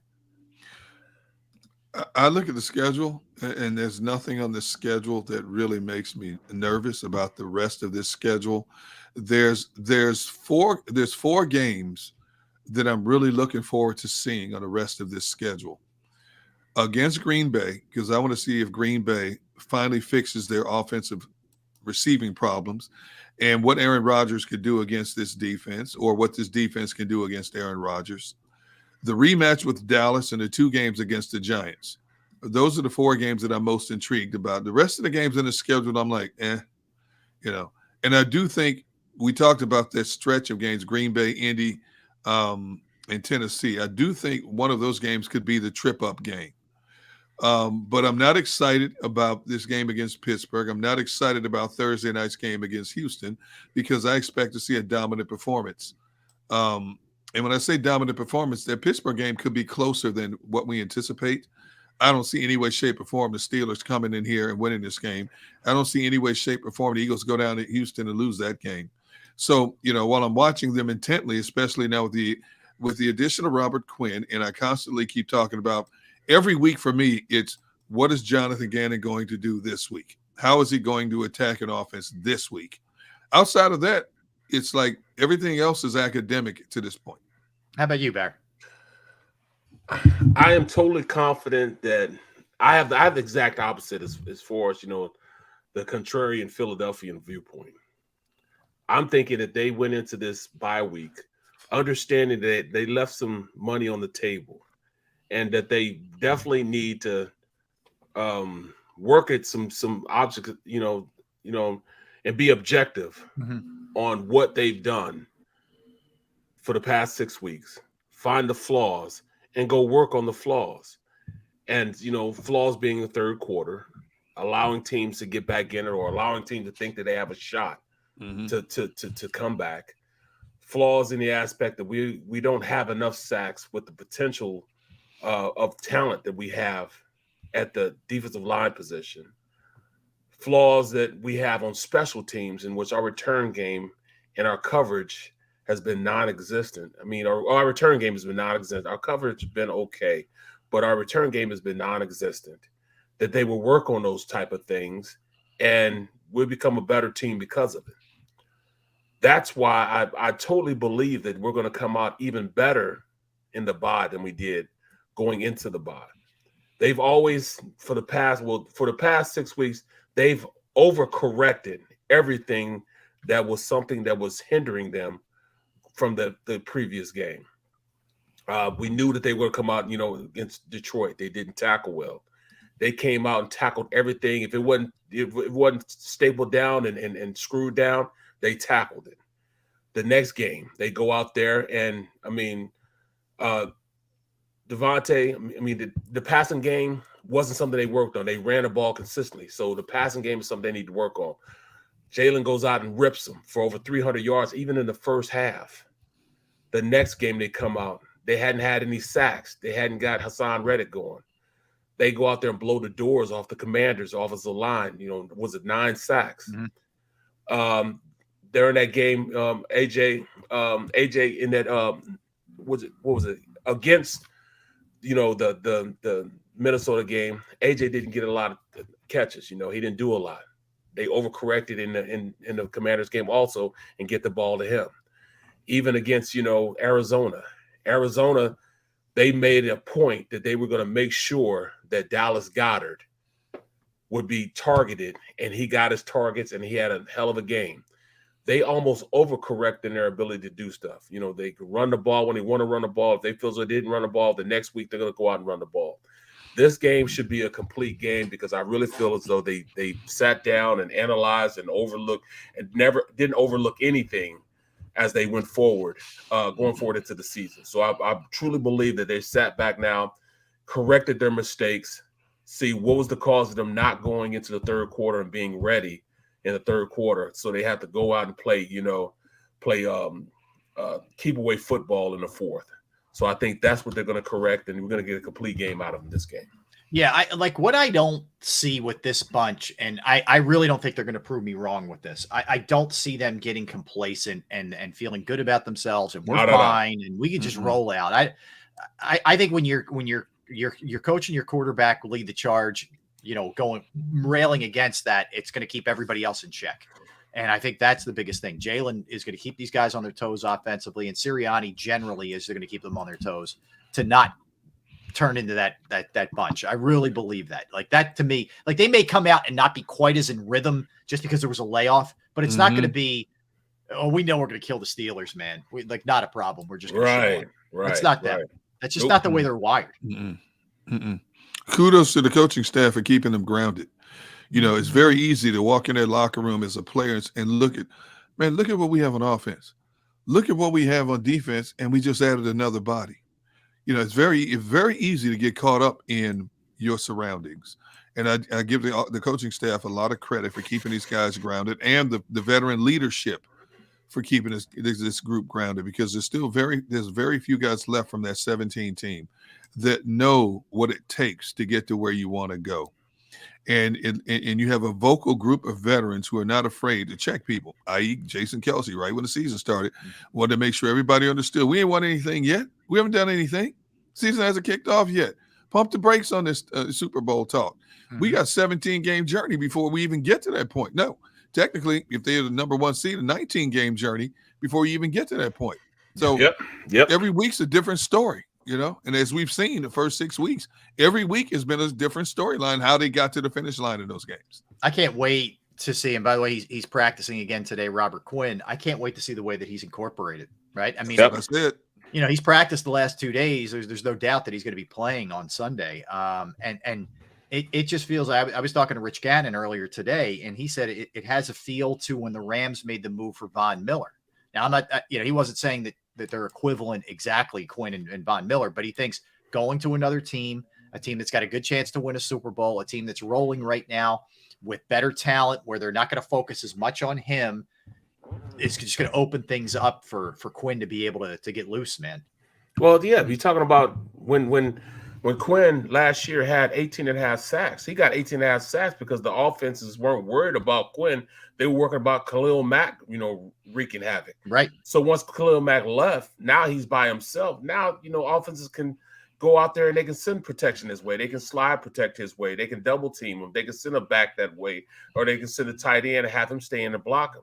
So you're not going to get the, the straight path to the quarterback. So he had to work on it even to get that one sack. Well, now he's here in Philadelphia. Now as a defensive coordinator, he has to make sure, Gannon has to make sure that he gets this guy in a predicament where he won't be the lone guy that, offensive coordinators have to worry about. Now offensive coordinator has to worry about now Hassan Reddick. So, all right, do I pick your poison? What do you want? You want me to slide protection and make sure Reddick doesn't do it? And now you got one-on-one with Quinn on this side? Or do we slide to Quinn knowing you have one-on-one on the opposite side with Reddick? Or bring BG in? Or, imagine them putting in this NASCAR front when they legitimately have 4 defensive ends instead of just the 3 defensive ends and Fletcher Cox. Imagine they got all 4. Imagine putting Brandon Graham at one guard over one guard, putting Sweat over one guard. Then you got Quinn and Reddick on the outside. God. That's a front in which you're gonna make those guys move their feet, make an offensive lineman move their feet, and guards aren't necessarily equipped to block those type of guys that are out wide in that wide 3 technique, getting up the field. It's gonna mess up all kind of stuff because if they run stunts, they're gonna be on 2 different levels. So this is a great game plan that Gannon has to take advantage of. Yeah, and on top of it, they're playing an offensive line that is almost ideal for this situation where you should be able to go off. They are bad. They're bad in pass protection. They don't open up the Washington-esque. Yeah. The Washington-esque type of. So, all right, give me a prediction. Give me an over/under, Barrett, sacks for the Eagles this Sunday. I'm looking right around 7.5, 8. Whoa. Yeah. Okay. I was expecting like 4 maybe. I think he was going to say 5. I was thinking 5, but he said 7 or 8. Yeah. I'm like, man. No, I said 7.5, 8. Okay. That's not it. 8 is a loss. We got to get 8 on this offensive line because you got a rookie quarterback. And when you have a rookie, and I'm not saying not just with the defensive line, I'm talking about sacks, period, because I really think that Gannon has to heat these guys up. He has to heat this young quarterback up and blitz him. Don't just let this front guys up, because you want to put film on tape, so other teams can know. All right, this is another thing that you have to work on, because you see what we also can do. We can also blitz. Yeah, they've allowed 15 sacks through 2 games. Pittsburgh has 2 games. 2 games. What am I saying? I'm sorry. 7 games. 7 games. Apologies. Yeah. 2 per game.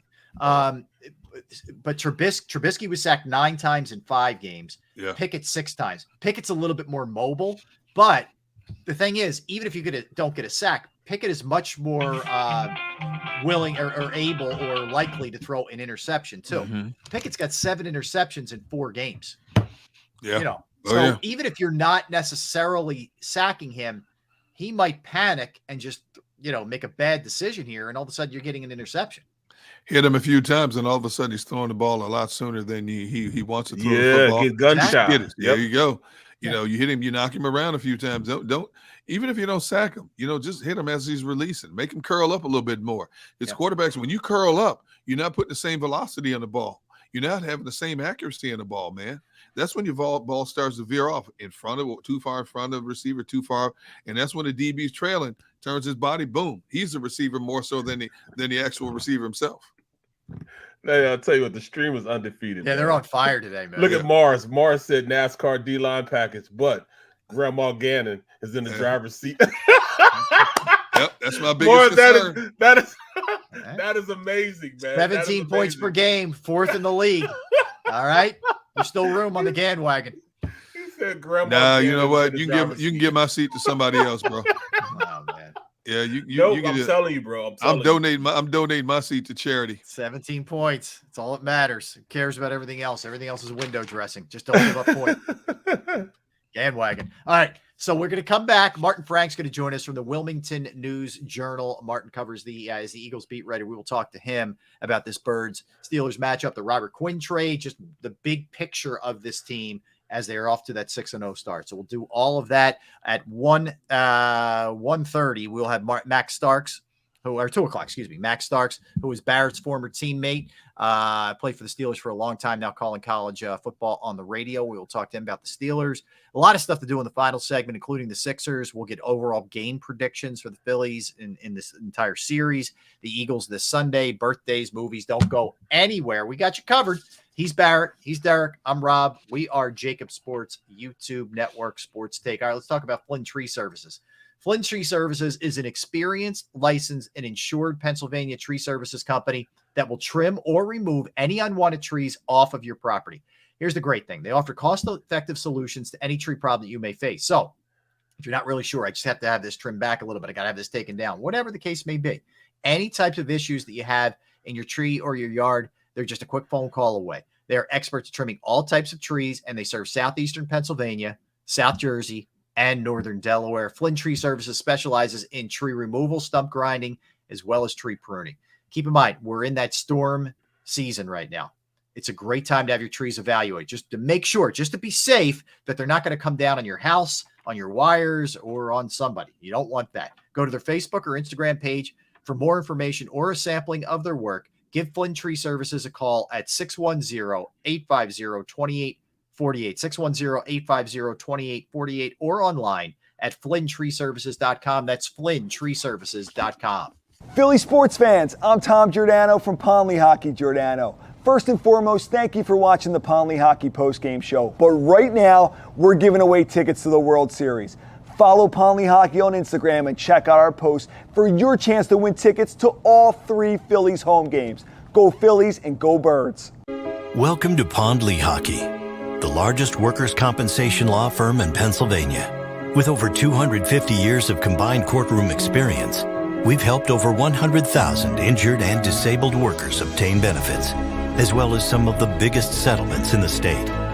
Even better, Ponley Hockey doesn't charge a dime until you win. If you've been injured at work, give Ponley Hockey a call.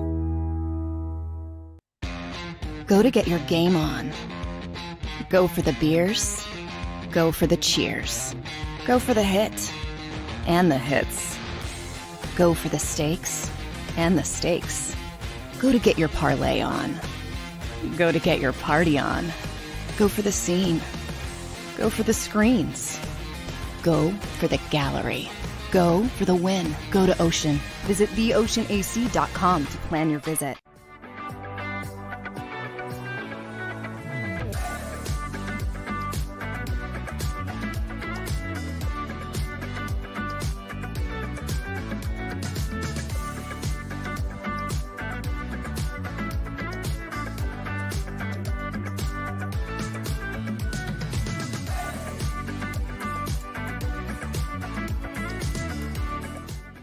It's a fall car fest, and Jeff D'Ambrosio, Destination Downingtown, says, yes, you can. Jeff says, yes, you can choose from over 1,000 vehicles in stock with no wait. Yes, you can still get low prices, leases, and big discounts. Yes, you can still get low interest financing. And Jeff always says, yes, you can have a real deal buying experience without the hassle. When the other dealers say, no, you can't, Jeff says, yes, you can. Jeff D'Ambrosio, Destination Downingtown. Nobody treats you better. Jeep Adventure Days. Philadelphia fans, were cut from a different cloth. Born into a brotherhood and bonded to our team for life. We believe anything is possible because we've witnessed the impossible. While we may be from different neighborhoods, come Sunday, we are one and we will be heard. Pondley Hockey, official partner of the Philadelphia Eagles.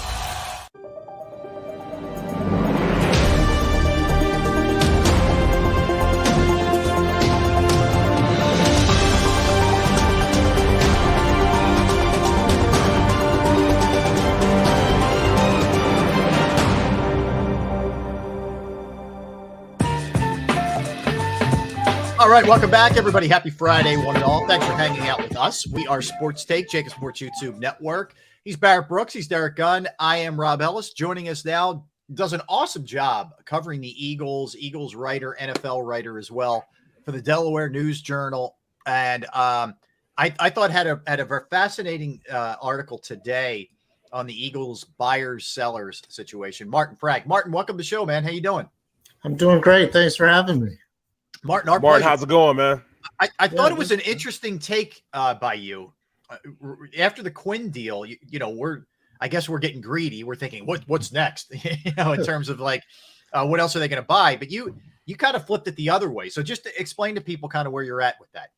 Yeah, they gave up a 4th round pick to get Robert Quinn. So if you're looking at the 2023 draft, they have the 2 first rounders, the one from New Orleans, which right now is like gold. It's like a top 5 pick. Yeah. They have their 2nd, they have a 3rd, but then they don't have anything until the 7th round. So a lot of people thinking, well, they could still go out and get a running back and stuff, but like what are they going to give up? If they give up another draft pick, then they're hurting themselves, and they might want to get one back, so they have a couple players who they could possibly flip to get like a 4th round pick or, a 5th round pick, something like that. So that's kind of what I was, going for with that column. I mentioned a guy like Andre Dillard, maybe even a backup quarterback like Gardner Minshew. But the problem with trading those guys is if you're making a Super Bowl run, you obviously want to have as much depth as possible. Mm-hmm.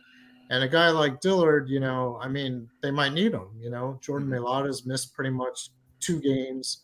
Lane Johnson missed the second half of the Dallas game with a concussion. So, you don't want to really hurt yourself. So I personally think they're done. But, there is the possibility, like if Howie gets an offer he can't refuse for someone like Dillard, maybe turn it over, like, have Jack Driscoll be the backup tackle, maybe give Josh Sills a chance. They could possibly get by, but they're taking a risk. Hey, Martin, as you look at the rest of this Eagles schedule, at what point on the schedule do you think there could possibly be a trip up for this team? Well, it's interesting you asked that because up until like last week, I thought the Colts would be, a possible trip up, but now they just, they changed quarterbacks. They're going with Sam Ehlinger. So maybe not. I mean, Green Bay, I really think Green Bay is going to do something before the deadline. Aaron Rodgers is not going to sit still while they, throwing out what he has to throw to and stuff. So, I'd like to think they probably by the time the Eagles see him, they'd have a pretty good wide receiver to add to Aaron Rodgers. So that could be a trip up. I mean, the Giants, they're 6-1. I mean, the first time they play them is December 11th, I want to say, up there at MetLife Stadium, so who knows, that's a possible one. Tennessee is playing pretty well, up and down a little bit, but the second half of the season definitely gets a lot tougher.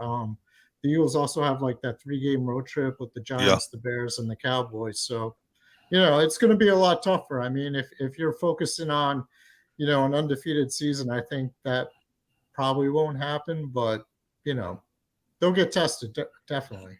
Martin, looking at just looking at the whole NFC East as a whole, how much of an effect do you think that Quinn has now, as opposed to going into the bye week and then leaving out of the bye week? Where are they at now? I mean, I know they're still the top dog in the division, but did they help themselves immensely, or are they still on the same rise as they were? You mean by getting Robert Quinn? I think they definitely helped themselves. I mean, you look at the defensive end rotation, the pass rusher rotation, especially. They don't want Brandon Graham playing more than like 45% of the snaps.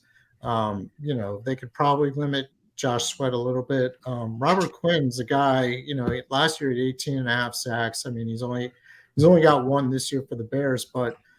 Between him and Graham, you give them about 40 to 50% of the snaps, and those guys will be more effective by playing less because they're not going to tire themselves out. Right. And I think that's why the Eagles made that trade. I mean, BG is great. I mean, he's 34 years old, and, there's still 11 games left in the regular season. They weren't really getting much out of Teron Jackson. So, chances are if they hadn't made that deal, like Graham would have been playing more as the season went along. And you never know what can happen. I mean, guys wear down, especially at his age, coming off that Achilles injury from last year and everything. So Robert Quinn definitely helps with the depth. And I think that was like their number one need going into the trade deadline, getting a defensive end for depth purposes. Martin, where do you stand with Jonathan Gannon? There's been we've had a lot of discussion on the show. I'm of the belief that it's all about points allowed, and they're giving up 17 a game, which is fourth best, pretty darn good. But there seems to be a lot of critics, just to say the least. Where do you stand with Jonathan Gannon? Yeah, Gunner's front of the line, but where do you fall with him?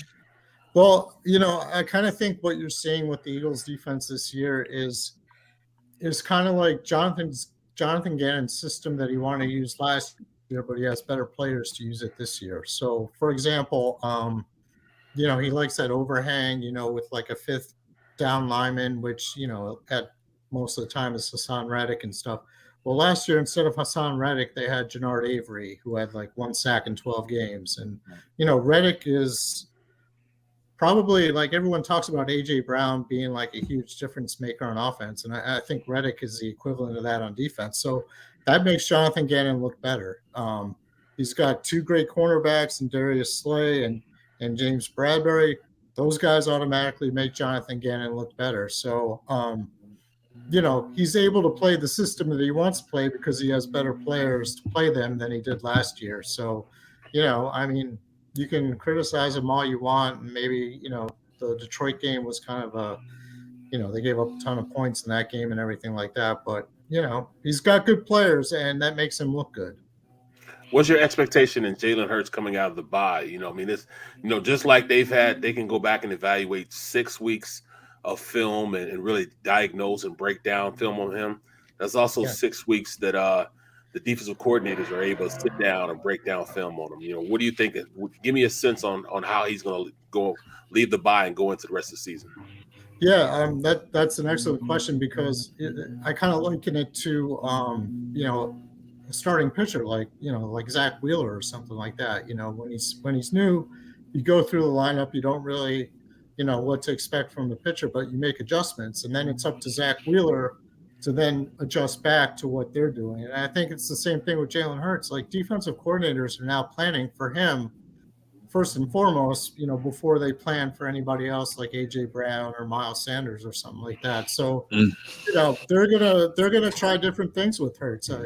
Hurts was saying, like, the other day, for example, like, he's seen pretty much 6 different styles of defense in the first 6 games, and the Steelers are no dummies. They're gonna look at what worked, what didn't work.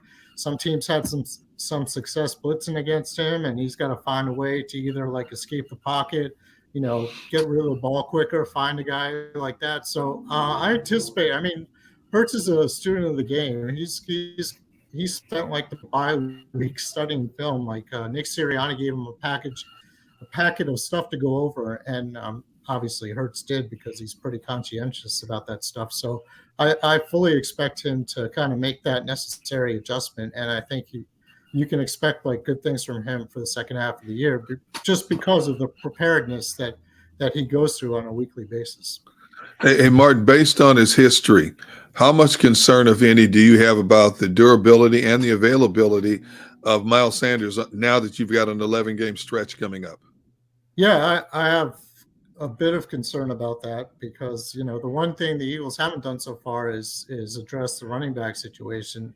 There's a big drop off if Miles Sanders were to get hurt, and we've seen the last 2 years he's missed like a combined 9 games, I think. So yeah, I mean, you got to keep Miles Sanders pretty healthy. The Eagles have tried to have kind of mini rotation. They'll put Boston Scott in there. They'll give Kenny Gainwell some chances and everything like that. But, it's a big drop off from Sanders to those guys. I mean, Sanders is running really well this year. He's more like, north-south instead of like east and west that we've seen, from time to time over the years. So, you got to keep Miles Sanders healthy. I mean, that's kind of like a big key for them. The one thing that does help is Jalen Hurts runs the ball a lot too. So, he doesn't get like the 25 to 30 carries a game, he's more in the 15 to 20 range. So it's possible that could kind of work out for him, but they definitely have to make sure Miles Sanders is healthy, if they want to have any playoff success. Martin, the headliners were Reddick and Brown, really, in terms of the offseason moves. I guess you could throw the Quinn move too. Of that sort of second tier, Bradbury, White, et cetera, some of the guys we saw next, who's made the greatest impact in your estimation?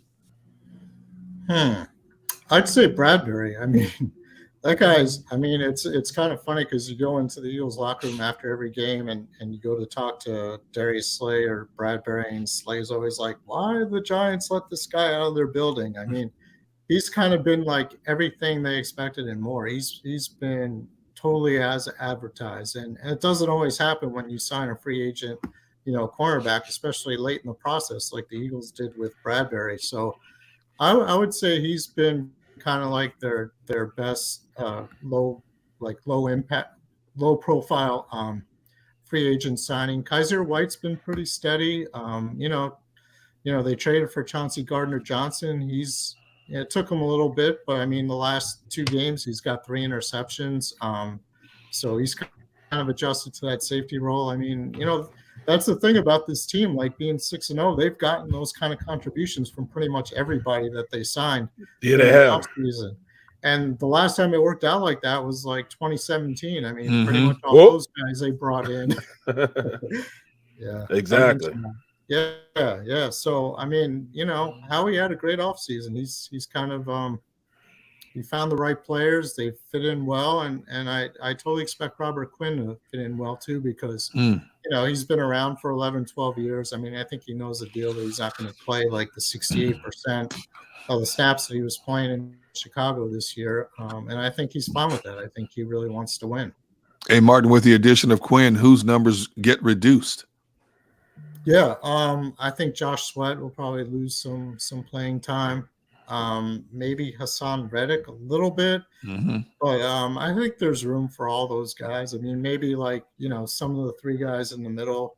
They like to go with Jordan Davis, Fletch, and Javon Hargrave. Maybe one of those guys gets a few fewer snaps. I mean, there are ways to do it. I mean, you could take a little bit from here and a little bit from there. I don't think anybody's going to see a drastic reduction in the amount of snaps. I just think that it's, Quinn isn't going to play as much as he was in Chicago, and some of the other guys are going to play a little bit less. Martin, what do you make of the Steelers team? I mean, we're not used to seeing them playing at the level they're playing, quite frankly. And it looks like they're sort of trying to rebuild. And let me pass this along too. TJ Watt says he's trending in the right direction to play on Sunday. So a little bit of a surprise. So just what he said today. With a pec injury? It's what he said today. He just said not all that long ago to some scribes in Pittsburgh. But anyway, the Steelers, Martin. Yeah. So anyway, about TJ Watt, I saw a stat actually. They're like 1-9 when he doesn't play. Yeah. And I would be personally, I would be surprised if he does. I mean, they have the bye coming up, so that gives them another, 2 weeks to get better and get healthy. I mean, because he also had the knee surgery too, right? Yeah. So it wasn't just the pec. I think they cleaned out his knee maybe. But anyway. Did they? I didn't know. Okay. I didn't know that. Like on offense, what the Steelers have kind of struggled is, replacing Ben Roethlisberger, which obviously you have a quarterback for 18 years.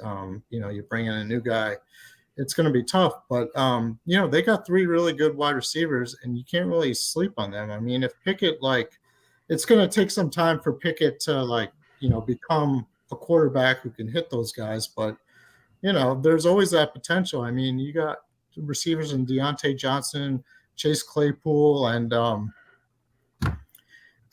Pickens, the rookie. I mean, those are 3 top-notch receivers. If you can get the ball to them, they could be pretty dangerous. And, on defense, they obviously lose a lot without Watt, but they also have Minka Fitzpatrick in the backfield and everything like that. So, maybe put him on, one of the Eagles receivers, and you have to hope the other guy steps up, whether it's Devontae Smith or A.J. Brown, whichever one So they could, they don't score a lot of points. They're struggling and everything like that, but they're not awful. I mean, they're not you look at a 2-5 team and you think they're, the doldrums of the NFL, but if they can keep it close, they would have a chance to win. I mean, they got to keep the Eagles from scoring like 27 to 30 points. Otherwise they won't have a chance. Well, I'm really trying to figure out where Michael Clay is and where this return game is. We're not getting anything from this return game. In what way do you think they can change how this return is? Do they bring somebody in, by the trade deadline, or do they just go with what they have and they're just cool with being mediocre? How do you think they fix this, or just leave it alone? I think actually they're pretty cool with being mediocre. They don't want a guy who's going to turn the ball over and give the other team a chance to score inside the red zone. So if Britton Covey's a punt returner and, they tell him to fair catch the ball, I think they'd be very happy with that no matter where he is. If the other team kicks it into the end zone, they're happy with taking the ball at the 25. Although I kind of noticed teams aren't kicking the ball into the end zone against the Eagles. Yeah, they stopped it. They want them to run the ball back. But, as long as you don't make any critical mistakes, I think the Eagles can live with that. The problems are, a couple times Covey's tried to run a punt return back when he should have fair caught the ball and he got leveled. One time he coughed up the ball and everything like that. And you can't have that. And I think they're going to talk to him. I know they've been talking to him about that and stuff. So that's kind of the only thing they could really change. They did sign Greg Ward to their practice squad. They used Ward as punt returner last year, mostly to fair catch the ball. And if that's what it takes, that could be the biggest change they make, have Greg Ward go back there, fair catch a ball and everything like that. So I don't think you're going to see Devontae Smith back there. I know a lot of fans have been kind of Devontae Smith's a good punt returner. Put him back there. Let him see what he can do. But you don't want to get Devontae Smith hurt. The only time you would use him back there is if you're losing and in the fourth quarter, kind of like they used to do with Deshaun Jackson, desperation type of thing. So I think pretty much you're just going to cross their fingers, hope they don't make any kind of critical mistakes. And, if they get the ball at the 20 or the 15 or whatever, just deal with that. Martin, if you had that decision at your disposal, who would you want to see back there? When you look at who the Eagles have on their current roster, who would you want to see back there in a return game, whether it's punt or kickoff? I personally would go with Devontae Smith, but you don't want to get him killed, But not with the way they block, man. Yeah. Okay, outside of Devontae, we're not going to touch him. So All right. I mean, Quez Watkins has returned kicks, but I don't think they trust him all that much. Okay. I think he might be prone to turning the ball over. I mean, Covey might be the best of what they got. I mean, the guy can catch the ball, and as long as he doesn't make any kind of critical mistake. I mean, you want to put Zach Pascal back there and have him just fair catch the ball. I mean, that's possible. Wow. Kenny Gainwell, I wouldn't trust him back there because he's not very ball secure. You're not very encouraging. Yeah, Martin. this is not. I'm not ready to run through a wall with the return. Yeah, we're not talking about like a major part of the game either. It's like if you got a lot of teams go for it on fourth down, so they're not punting as much. A lot of kickers kick the ball out of the end zone, so you're at the 25. I mean, the return game isn't the kind of emphasis like it was with guys like Devin Hester and Cordarrelle Patterson. You want those guys to return the ball. Well, they're not getting as many chances, so it's kind of not at a premium. You know what I'm saying? Yeah. It's more like just catch the ball, start at the 20, and turn it over to your offense. Yeah, exactly. Just no flipping the field. Just ball security at this point. Yeah. Well, I mean, the Eagles have a good offense, so why not? Exactly. Yeah, good point. I know you also, when the Eagles aren't in season, you cover the other sports as well. Take on the Phillies.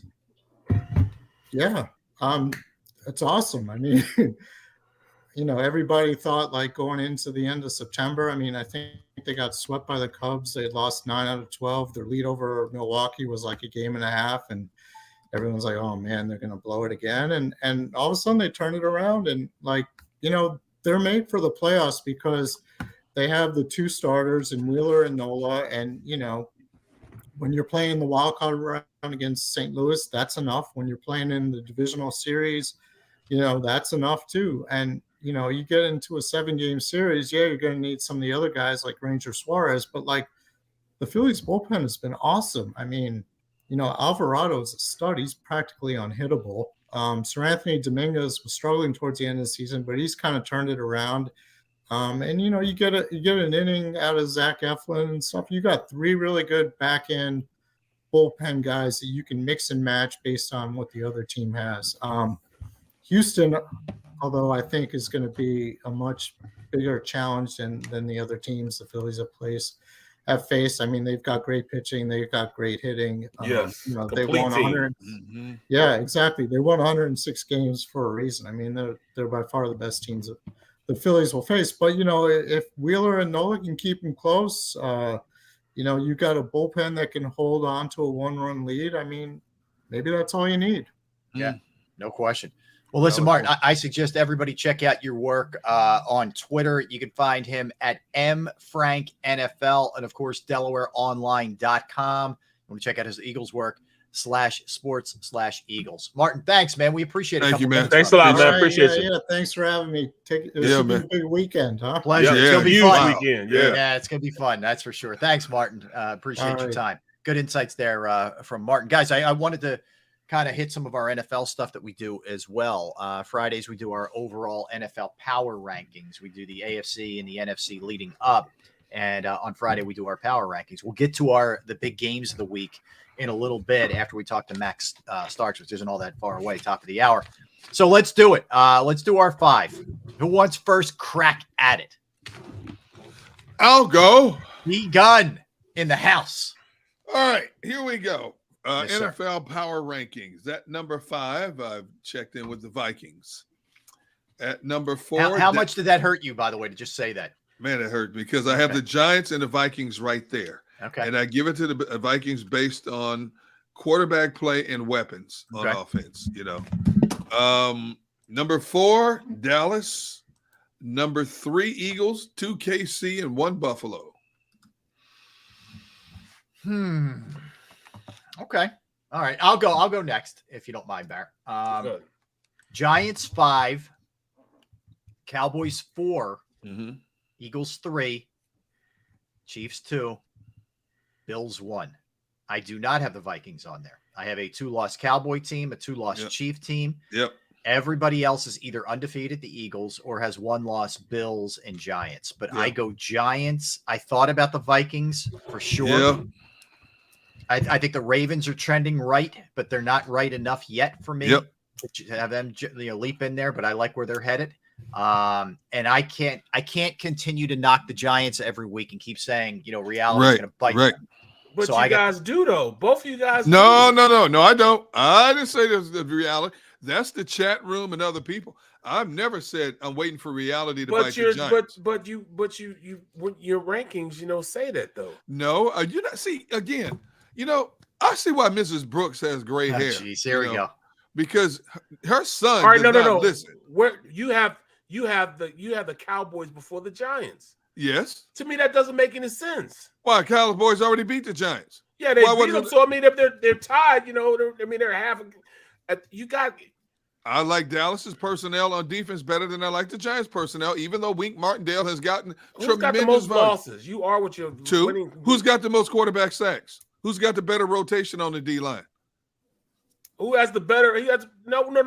You look at the defense. The Giants are more physical than the Cowboys are. How can they be more physical? They are more physical. They fly around better. No. And they lost to a Giant. They lost to the Giants, and it was a close loss too. I can't pick Daniel Jones over Dak, and I know Dak is mediocre. Now, if it was Cooper Rush, the Giants might be there. Can't do it. I can't do it either. So that's why I'm going. I got to go Cowboys. Then I got to go Giants. And both of you guys are wrong when you guys do it the opposite way. Both of you guys have gone Giants and then Cowboys, but it goes actually Cowboys. Okay, they play tomorrow. If they play tomorrow, who wins? The Giants. I think the Cowboys win if they play tomorrow. The Giants win. No. The Giants, they're going to split with the Giants. They're going to split with the. They're going to split with the Cowboys. They are going to beat them there. I think where they play them like 2 weeks. I think they play them in 2 weeks. Hold on. They're absolutely going to beat the. They're going to beat the Cowboys. They play week 12. Week 12 at Dallas. 4:30 start, which is at Thanksgiving. Dallas. That's Thanksgiving. That's at Dallas. I said that at Dallas too. On Thanksgiving Day, they're going to beat Dallas in Dallas on Thanksgiving Day. Listen, I hope you're right. I don't agree. I don't agree. I don't see that. You guys are wrong again. Wrong again, D. Wait. It would be the first time you were wrong now. Now, don't make me start recalling stuff. Don't make me do it. Just leave the Raiders out of this, okay? leave the Raiders out of this. I screamed for the entire offseason about how good this Raiders team was going to be, and they're the worst team ever. Yes, I was wrong. Yes, I admit I was wrong. But still, I'm still going Cowboys. Then I'm going Giants. Okay. Then I'm going with the Birds, Chiefs, and then the Bucs. And in all actuality, Barrett, if we're doing it your way, the Eagles should be right. one. The Eagles should be number one. They haven't lost. Right. Exactly. Right. In fact, you know what? Let's change that up. Oh, jeez. Eagles. All right, so this is my order now. Eagles, Buffalo, Chiefs, Giants, Cowboys. KC, Giants, Cowboys. Yep, that's it. See, I do it based on what we've seen and with a little bit of projection. Just a little bit. Like I think Buffalo's the best team in football. I ain't picking nobody ahead of Buffalo. I don't care how many losses they have. Now that I look at it, I don't see them as the best. I see the Eagles as the best team right now. Okay. We'll have to wait to the Super Bowl to find that out. That would be a great problem to have. Yepers. While we're down there in sunny Arizona. Oh man. And if you had Buffalo's fan base and an Eagles fan base, I tell you what, the action in the stand would be better than the action on the field. And the tailgate. Buffalo fans, hey, let me tell you something. They don't back down from people. They ain't back front runners. They just started being this like. No, they're not. Oh, no. You gonna tell that lie. No, they're not. No, they're not. Buffalo they just fans started that. Dude, no, they're not. Buffalo fans are as loyal as any fans in the NFL. They're not front runners. Stop it, Barrett. That stadium is right there in the heart of neighborhoods, just like Lambeau Field, right in the heart of the neighborhood. People live Barrett. The Sabres have sucked for years. All they have is Buffalo. No, you haven't. You just not heard about it. Within the last 5-6 years, you just not heard about the Buffalo. Really? So you didn't hear about the Buffalo Bills back in the days of Jim Kelly when they went to 4 straight Super Bowls and lost all 4? You didn't hear about the Buffalo Bills back then? No?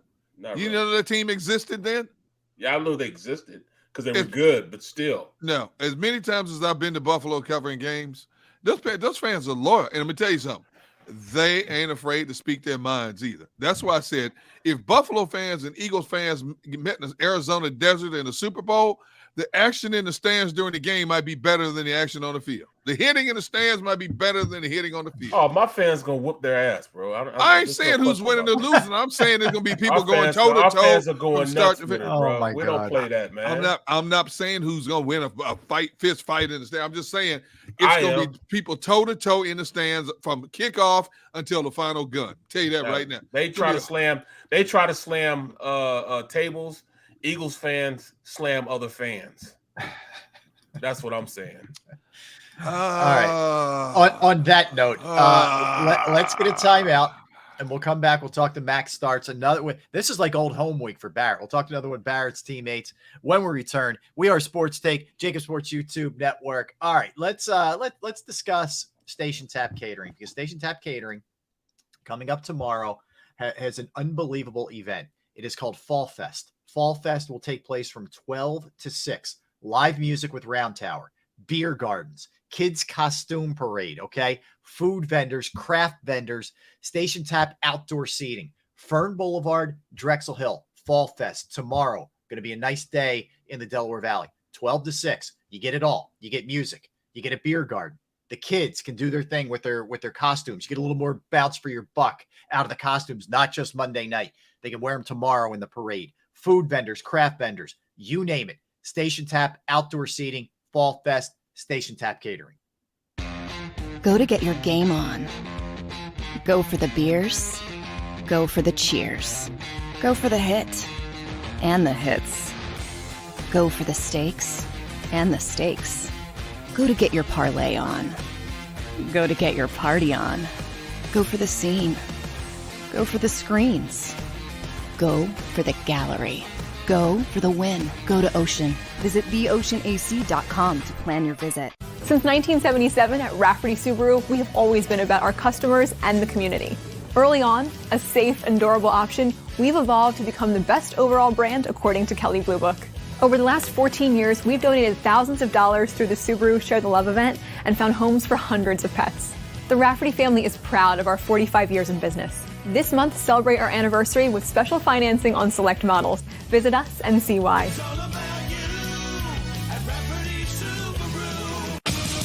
The greatest fans on earth. It's a bold statement, but would you expect anything less from Philadelphia? 58 years of heartache creates a toughness, a grit, a resolve not found in most.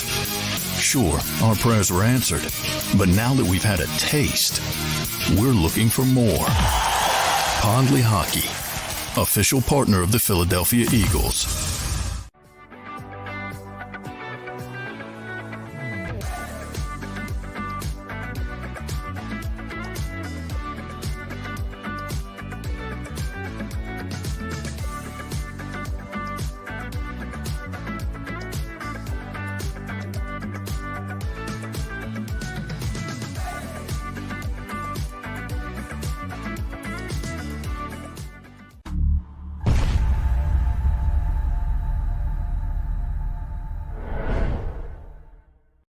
Welcome to Pondley Hockey. We've helped over 100,000 injured and disabled workers obtain benefits, as well as some of the biggest settlements in the state. If you've been injured at work, give Pondley Hockey a call.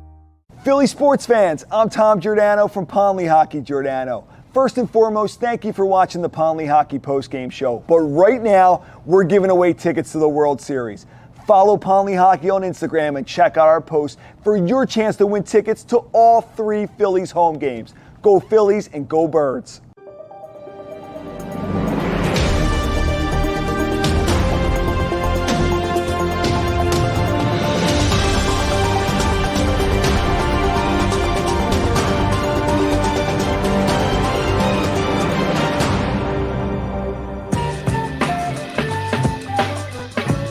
All right, happy Friday. Welcome back. Sports Take, JAKIB Sports YouTube Network.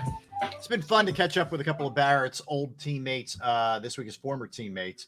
This week, we had Charlie Batch on yesterday, and joining us right now, taking some time out of his busy schedule, and we do appreciate it, is Max Starks. That's a 2-time Super Bowl champion, Max Starks. That is the man who had to tolerate Barrett Brooks during his playing career, which may have taken, tolerate is the operative word. May have taken some years off of his career, or possibly. What are you even, talking about? I've Max saved. told me. He told me that in confidence. I'm I've sorry. saved Max so many times. Max is my guy. I took Max under my wing, man. First of all, Max, what's up, man? Thanks for hopping on with us. We appreciate it. I'm doing well, fellas. How are y'all doing today on this fine Friday? We are good, Max. We have a team playing in the World Series tonight and an undefeated football team. Things are not bad for us. We're doing all right, man. Yeah, I trust me. I mean, you guys could run the trifecta, but we won't get on the Sixers just yet. They'll please don't. No. All right, Max, you got to give us some insight, man. No. This guy right here. Hold on. Right away. Max, Here we go. Max, come on, Max. I've been waiting for this all morning. I said, you know what?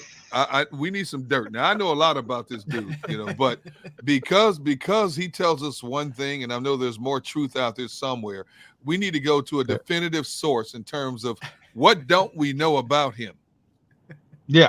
Well, I'll say this. Barrett B. Brooks was the first guy to really talk to me as a young man. You know what I'm saying? Like when you walk into a new locker room, everybody's looking at the rookies like, okay, sizing us up like, okay, these are the guys that are supposed to take our jobs. Really? This is the best you got? So, a lot of people don't talk to you. Right. But B. Brooks, I remember I sat right up in the front of the room mostly because they told me that every other seat was taken. And I went and sat in the front of the room, and B. Brooks was right there next to me, and B. Brooks took me under his wing, and showed me how to watch film as a professional versus what I thought I was doing when watching film as a college kid. A lot of respect for him and Sanji and their whole family. They just welcomed me in as one of their own, and I appreciate that. But here we go. All these accolades, I'm like, man, get past that. Here we go. We don't hear that. Listen, you got to build them up before you tear them down. I mean, you can't. If I just tear them down right out the gate, that's 6 feet under. You know what I'm saying? I mean, I want to get some high heels on before I knock them back down to normal height. Oh. There's this one time, and B. Brooks knows what I'm about to talk about, where, listen, my brother, I love him. To this day, I'll do anything for Barrett. But there's that one time where he became a rat bastard. And that one time... We're not talking about the Super Bowl, man. We can't talk about the Super Bowl, okay, man? Oh, yes, we will. Yes, we will. Yeah. So we're about to win the game in Detroit against Seattle. So they're like, hey, we got to dump Kool-Aid on Coach Cowher. Max, Marvell, y'all grab the cooler. I'm like, I bet. I'm going to my best friend, my mentor, the one that I look up to, a role model. B. Brooks, can you hold my helmet while I go dump this on Coach Cowher? So we go up to dump it on Coach Cowher. Marvell lets the thing go. I'm still holding it. Now I've hit Coach Cowher in the back of the neck with the bottom of the Gatorade bottle, the jug, and I'm looking like, and I'm trying to get rid of the jug before he turns around, right? Because I'm like, who is this young dude that's just giving Coach a concussion, right?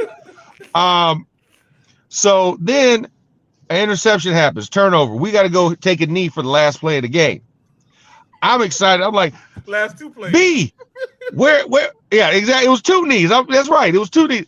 B, where is it? B is halfway on the field, strapping his helmet on and talking about, I don't know. I got you, young buck.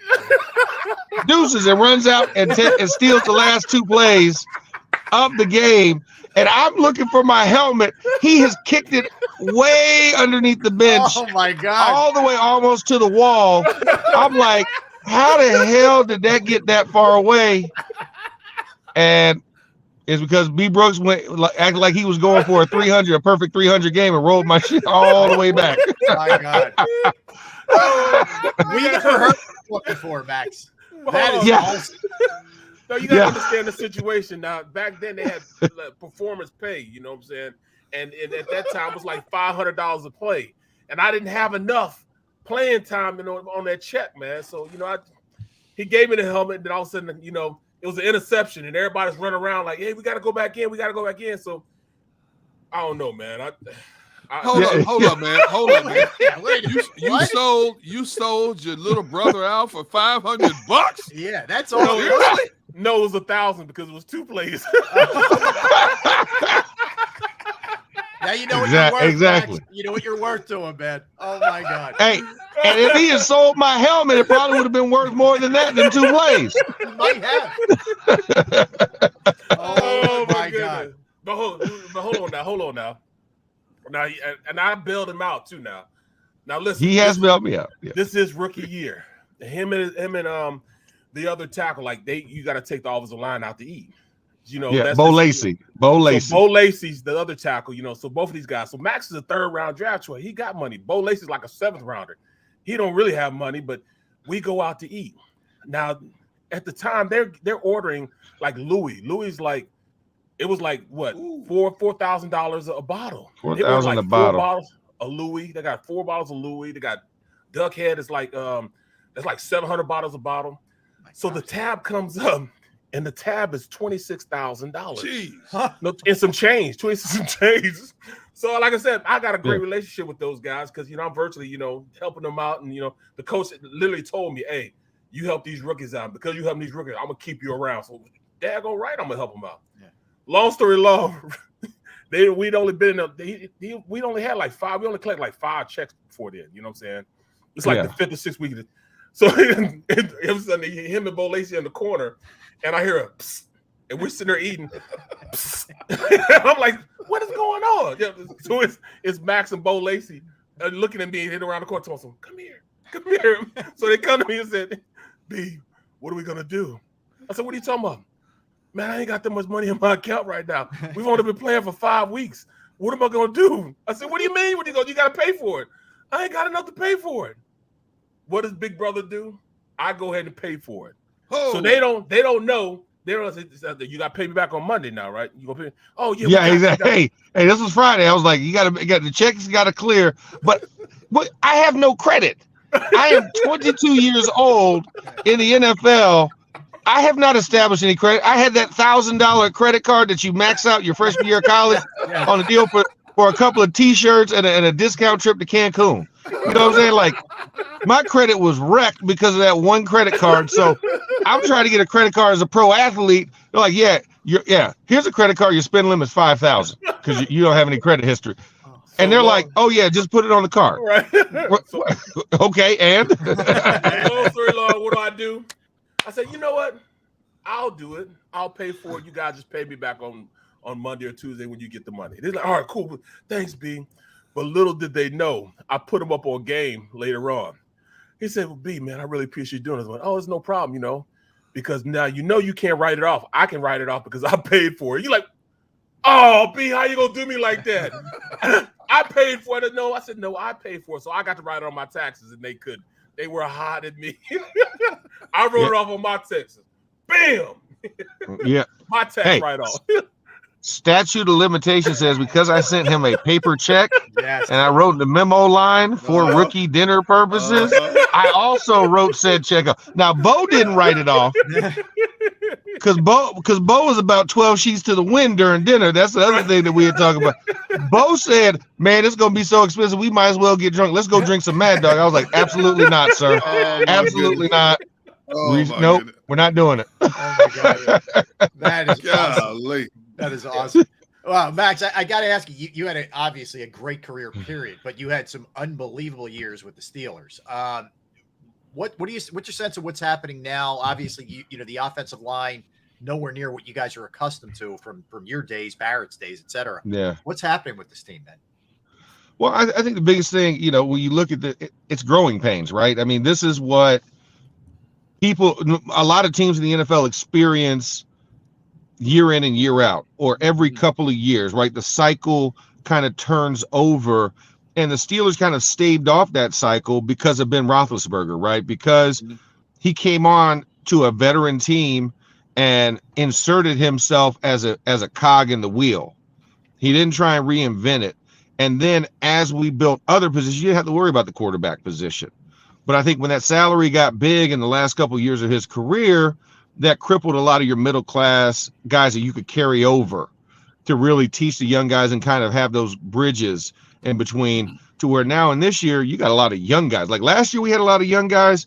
This year we have a lot of young guys starting that don't have experience, and a lot of new guys to the team. I mean, when you think about that offensive line, just take the offensive line, for example. Chukwu Okorafor is the most experienced guy, and he's going on his 5th year. Then you have 2nd year left tackle and Dan Moore. 3rd round pick from a year ago was pressed into service because Zach Banner never got healthy. And then Kevin Dotson, oft injured 3rd year guy. And then we brought in 2 new guys at center and guard. Yes, James Daniels is more established, but he's only 25 years old. And then Mason Cole, of course, is on his 3rd team. So you had essentially 5 new guys playing together as one. That's taken time. Then you have a 2nd year tight end. You know, you have a 2nd year running back that was battling a foot injury. And then you add having a rookie wide receiver along with the other 2 wide receivers. So this offense is very disjointed, and they ran a very different offense than they did this year. So it's taken, it always takes longer for offenses to gel together. And I think defensively, we were already thin at outside linebacker, and then you lose TJ Watt. And now you see us playing more of a 4-down type of look versus a 3-4 that we're accustomed to, that the Steelers have played since Dick LeBeau's been there. So now you have personnel for 3-4 trying to play a 4-down look. Guys who are used to 2-gapping that are now said, you got to penetrate. What? Well, I don't do that. I hold up 2 blocks. No, now I need you to split those blocks. So, and then as we get guys finally accustomed to it, we lose DeMarvin Leal, who was finally settling in at the defensive end position. So it's been a lot of transition. The secondary was all injured for the last 2 weeks. We're getting guys back there. The only thing that's been steady has been our linebacking core in the middle, which is Devin Bush and Miles Jack and also Robert Spillane. Those are the only guys who have been the consistent weekly contributors. Everybody else is.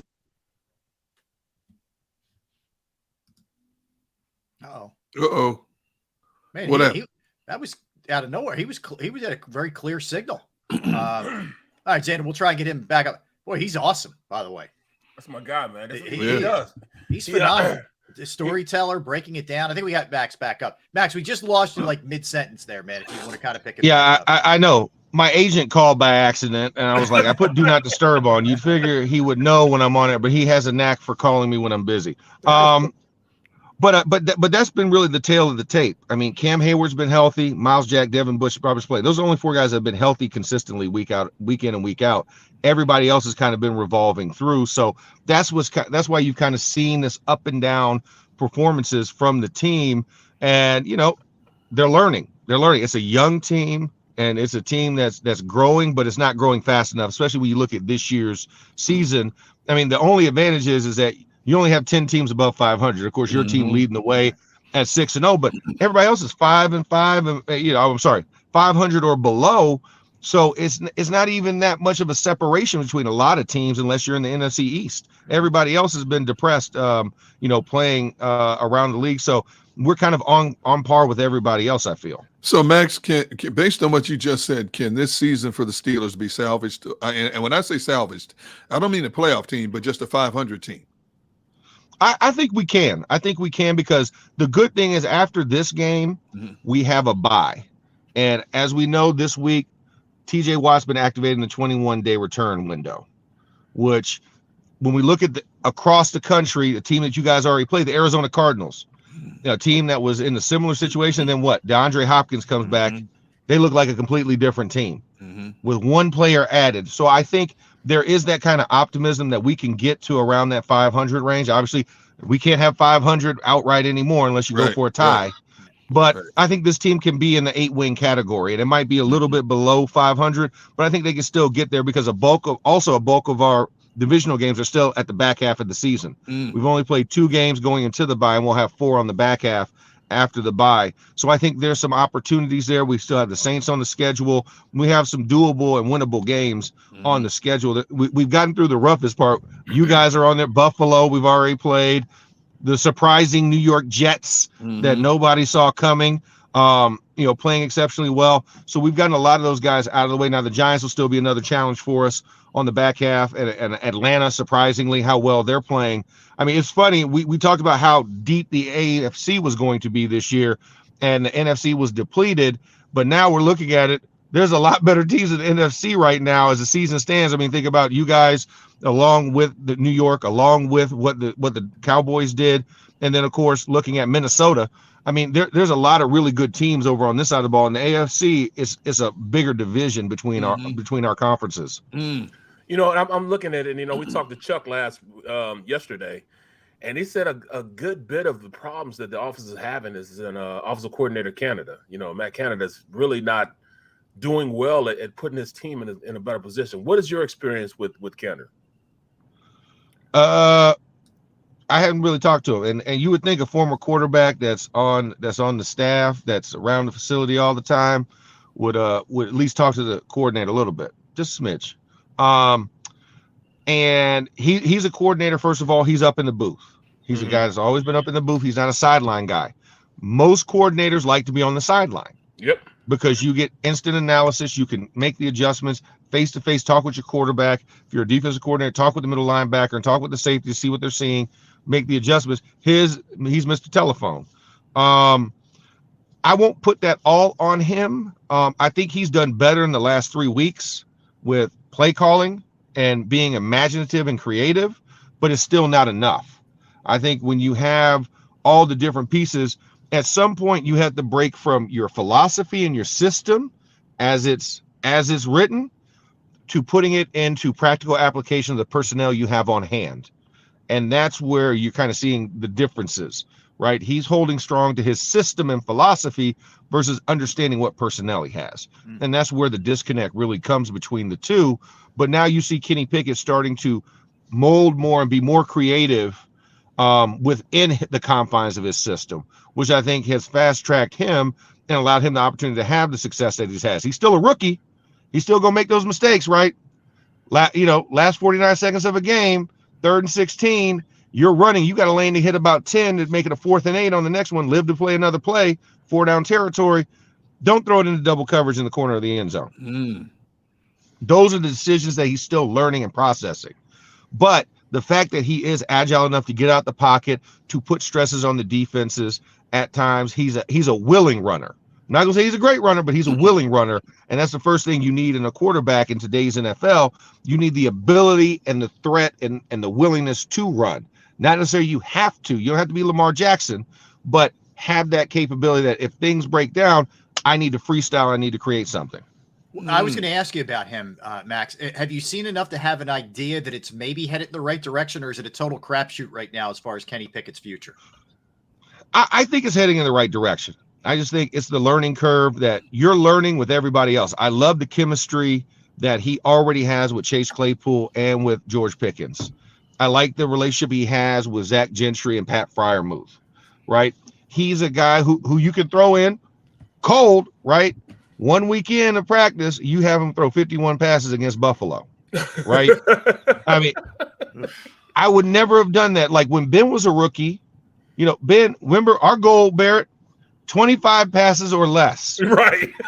25 passes or less for a rookie quarterback, and the run game's going to be there, but the run game isn't there, so you have to supplement. Yep. And Ben had his success. He actually had a 90%. Remember at one point, he had a 90% win percentage when he threw the ball 25 times or less. If he threw it over 25 times, we were in trouble. And we our Grim would make sure. Grim would call upstairs, hey, we're almost at that threshold. Russ Grim, original Hog, our offensive line, because he's like, hey, we're almost at that threshold. Yeah. Back to running the ball.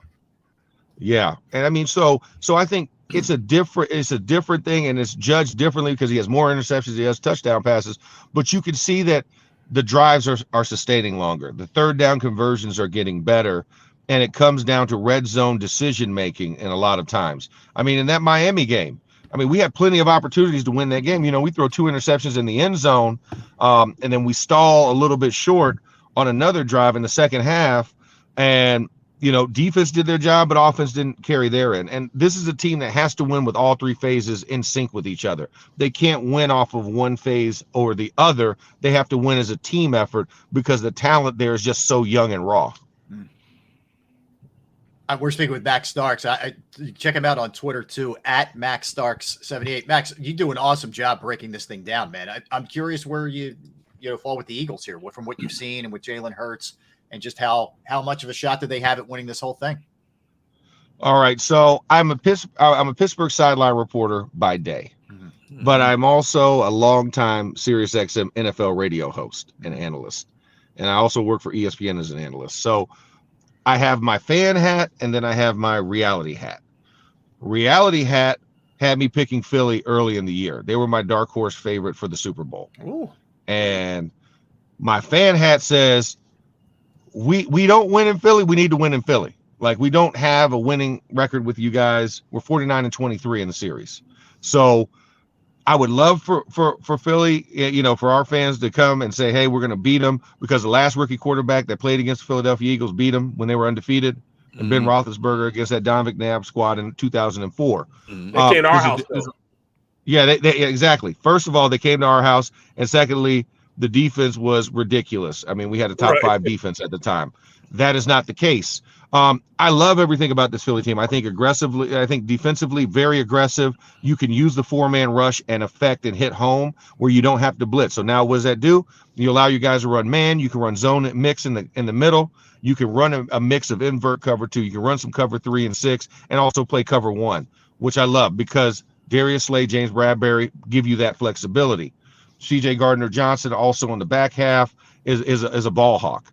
And I think with the defensive line, you now free up T.J. Edwards to make splash plays, especially when you have Jordan Davis in there. Not nothing against, you got Javon Hargrave and you have Fletcher Cox, who are 2 very good, excellent defensive tackles, but Jordan Davis is just a body you can't move. And then, of course, you go and you add the guy that I had on my wish list on Monday. I said it on my show.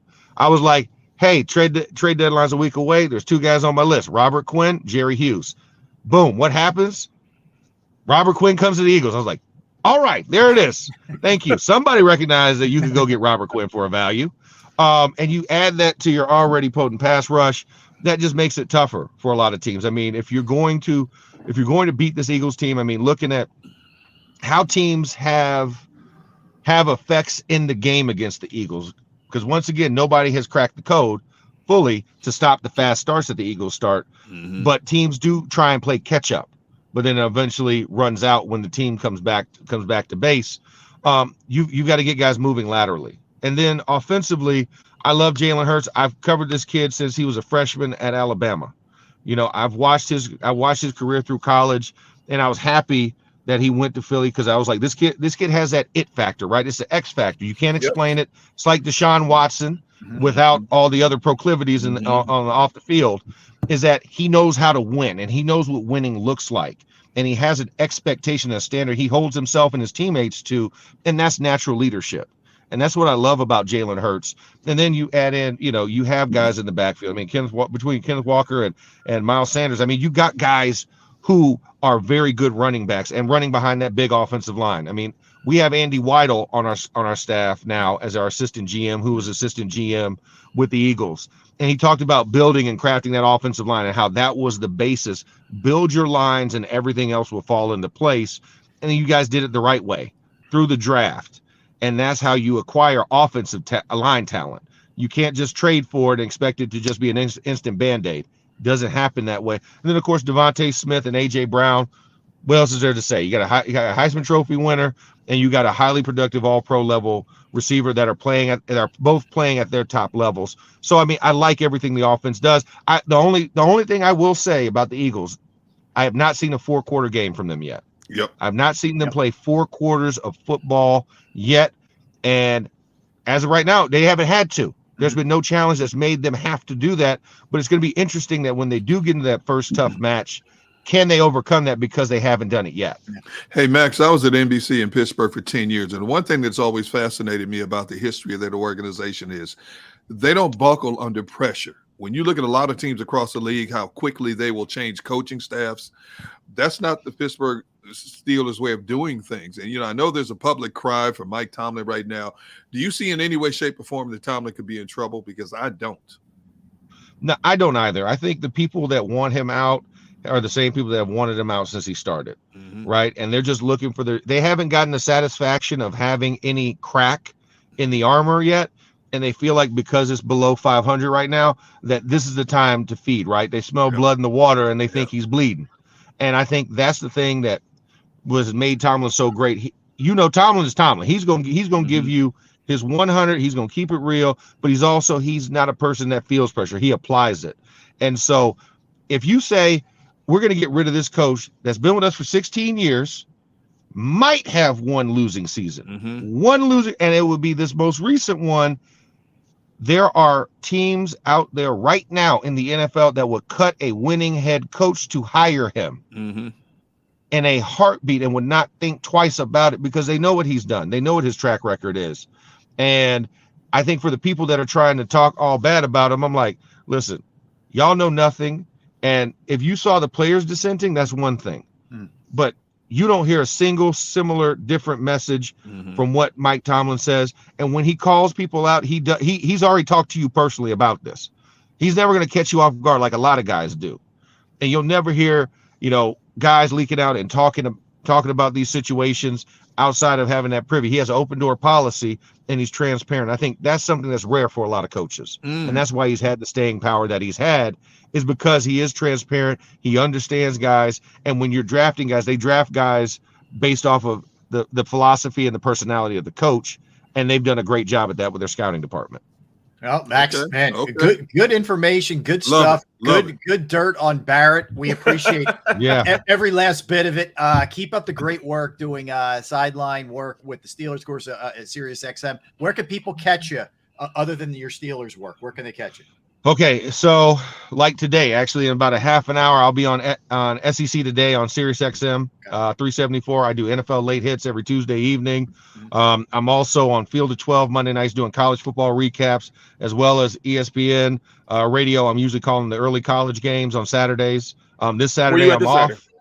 No, this Saturday I'm off. Next week I'm at UNC Virginia, but this week I'm off because my daughter's 10th birthday tomorrow. You're not at UNC. I'm at UNC Central. I got UNC Central. Howard at UNC Central. So I'll be in North Carolina, man. So no, I'm in Virginia. Dang it. Oh, you're in Virginia? Yeah, next week. I'm in Charlottesville, man. I'm in Charlottesville. Dang it. All right. Well, almost. I'll be we keep missing. We keep missing each other. Yeah. Hey, Max, I think the best thing about this interview that we just had with you is when you called him a rat bleep. I think that was the best. Yeah. Yeah, I apologize. I figured we were on a more liberal outlet, so we are. We're good. I can use a little color with it, but I mean, but I love Bear. I mean, Bear's my big brother, man. I mean, we like when we talk, it's just like picking up. Like time has stood still in the time in between. I love him, and he knows I'll call him for anything, and he can call me for anything, and we'll be there in a heartbeat. Yeah, we were used to keeping Chris Kimawatu out of trouble. Once he started doing that Samoan dance, all that stuff. Oh, yeah. Oh, here he goes. Hey, Max, you get him from that side, and I'll get him from the other side. Let's go. Exactly. You have to run bumpers like at the bowling alley. Oh my God. Because you're not going to get in front of and behind. You got to go from side to side. That's the only way you can control Chris. Max, real quick, do your Gators have any shot against the Dogs? Stranger things have happened with a good Dogs team and a down Gators team. I mean, I was just on a podcast yesterday with George Foster, longtime Georgia offensive lineman and NFL lineman. And G Foster, they had better teams, number one teams in the country, and their only loss was to us and a team that we should not have been. So I think if Anthony Richardson can possess the football, meaning not give it away carelessly, I think they have a shot, because you saw what he did against Tennessee, keeping that a tighter game than a lot of people expected. Threw for over 450 yards. I think he has it in him, but he's also another young quarterback that is getting his first real experience this season with the new head coach. And I think if they can keep it tight and they can establish a run game early, this is one thing that Georgia has not had to, they've escaped 2 games this year. Yeah, they have. And I think the Gators have the talent that can keep pace with them as long as they don't carelessly give the football away. You can't give away interceptions, and you can't have fumbles that lost fumbles. Great, Max. Thanks, man. We would love to have you on Yeah, again. We man. really do appreciate Thank it. you, man. Also, Thank you. for the Super Bowl, man, I already told the guys we're shacking up at your house, man, for the Super Bowl. Oh, and listen, I got some extra air mattresses. We good. Backyard, whatever. We'll take anything we can get, Max. We're not picky. That's for sure. Oh, man. Max, thanks, man. Appreciate you, bro. Appreciate you, man. My pleasure. You guys take care. All right, you have a good weekend. That is Max Starks. He's awesome, man. Oh, that's Dude, what he that does was for a great. living, That was man. great He does for a stuff. living, man. Great His stuff. analysis was great. Him talking about you was, I mean, priceless. Oh, that was worth the session right Oh my there. God, forget it. I mean, that was the highlight of our week. Man, come on, man. I mean, I keep telling you guys, I just treat you guys this way. Everybody else, I treat Like did I with, say that out loud? with dignity, and respect. Did that just come out? I mean, I think that supposed was to be my your inside. That was supposed to be my inside. And, for my inner voice. I like to pride myself in doing my homework. I didn't even know he's part of that famous Browner family, man. Yeah, his pops, yeah. Ross Brown is his dad, and his brother Joey, and all. Like, what? Well, it's an interesting story. He was he wasn't aware that Ross right. Browner was his dad until he was in high school. His stepdad raised him, but yeah, it's crazy. Incredible story, man. Wow. Certainly had the athletic genes, the football genes, that's for sure. All right, let's stay on football for a minute here, guys. Let's look at the big games this week in the NFL. Hey, before you get to that, did you see what just came down? The Rams just announced Cam Akers is out again. Why is he still on the team? If he's a healthy scratch, why is he out again this week? All he is a distraction to what you're trying to do. You're a struggling team. If he's a healthy scratch again, why is he there? I would guess something happens by the time, we get to Tuesday? Tuesday's the deadline, right? I don't think he's long for the Rams. Let me put it to you that way. I don't think he's going to be here much longer. They might just should he be this week. Yeah, absolutely. All right. Some of the big games this week, guys. Cardinals, Vikings. Yeah, I will say this about the Vikings, all Marvin Gunn jokes aside for a minute. I give them this. They are, and I know they're coming off a bye week, but man, really under the radar, the fact that they've gotten it in gear since they lost to the Eagles. This is a 5-1 team that we rarely talk about, or anybody rarely talks about, it feels like. They're taking on a Cardinals team that's trying to get it back together now that they have DeAndre Hopkins, et cetera. How do you view that one? Let's see. Where are they playing this one? Arizona. I think Arizona. I think it's in Minnesota. Hold on. Is it in Minnesota? I'm like, oh no, it's no. It's at Arizona. No, it's home. It's home. I'm sorry, Minnesota. It is home. Yeah. I think the Cardinals are going to get them. Really? At Minnesota? I think the Cardinals are going to get them. I'm going the other way on that one. Yeah. What's the point spread in that game? It's relatively low. Like I was looking at it earlier, and I think it's like 2.5, 3, somewhere in that neighborhood, in that range. It's 3.5 now. It moved up a half a point. It's 3.5. Vikings are minus 3.5. As you just heard, what a difference the offense for Arizona is once DeAndre Hopkins came back. The man out of the gate had 10 catches and over 100 yards in his first game back. Robbie Anderson has another week to get acclimated to that offense. You got the pinball wizard running around back there doing whatever the heck he does. I think Arizona's going to shock Minnesota in Minnesota. Yeah, because the only thing is, they play zone, and it's tough for Murray to really read zones. But you're right, man. Hopkins being back, man, that's you can't factor how good he is, and just he has that. He's another guy that has that forgiving catch radius. Not a huge catch radius, but a forgiving catch radius that you could throw the ball anywhere, and he finds a way to end up with it. So. If the Vikings are not going to come out of that zone defense, Hopkins is going to chew them up. He's going to chew them up. Yeah. Well, and this is where we'll also see how far back Arizona is if they've really started to come back to being a good team. Patriots, Jets. The Jets have been a great surprise. I think they make a really strong move to get Robinson from the Jags when Breece Hall went down, which was unfortunate because the kid was having a great rookie year. Yeah, he was. And they're taking on a Patriots team that, guys, let's face it, that was an embarrassing loss on Monday night for the Bears at their place. The Jets are minus 2.5 at home. You got a 5-2 Jets, 3-4 Patriots. What do you think, Barrett? I'm going with the Jets. I just think that they're going to run the ball once again on Belichick's defense, and he's going to go nuts, and it's just going to be a free for all then, because conceptually, that offense can't score, because I still don't think the dual, both guys, the dual coordinators is going to work. I just still don't think it works, man. So I'm going with the Jets. Patricia and Judge. Yeah. What do you think, Derek? The Patriots have beat up on the Jets for so many years, so long. The Jets, this has got to be a rallying cry for this team this week. It's our time for a little payback. And I think the Jets are going to put a hurting on the Patriots this weekend. Really? Yeah. Man, that would be interesting. I mean, if that's the case, the Patriots are in massive trouble.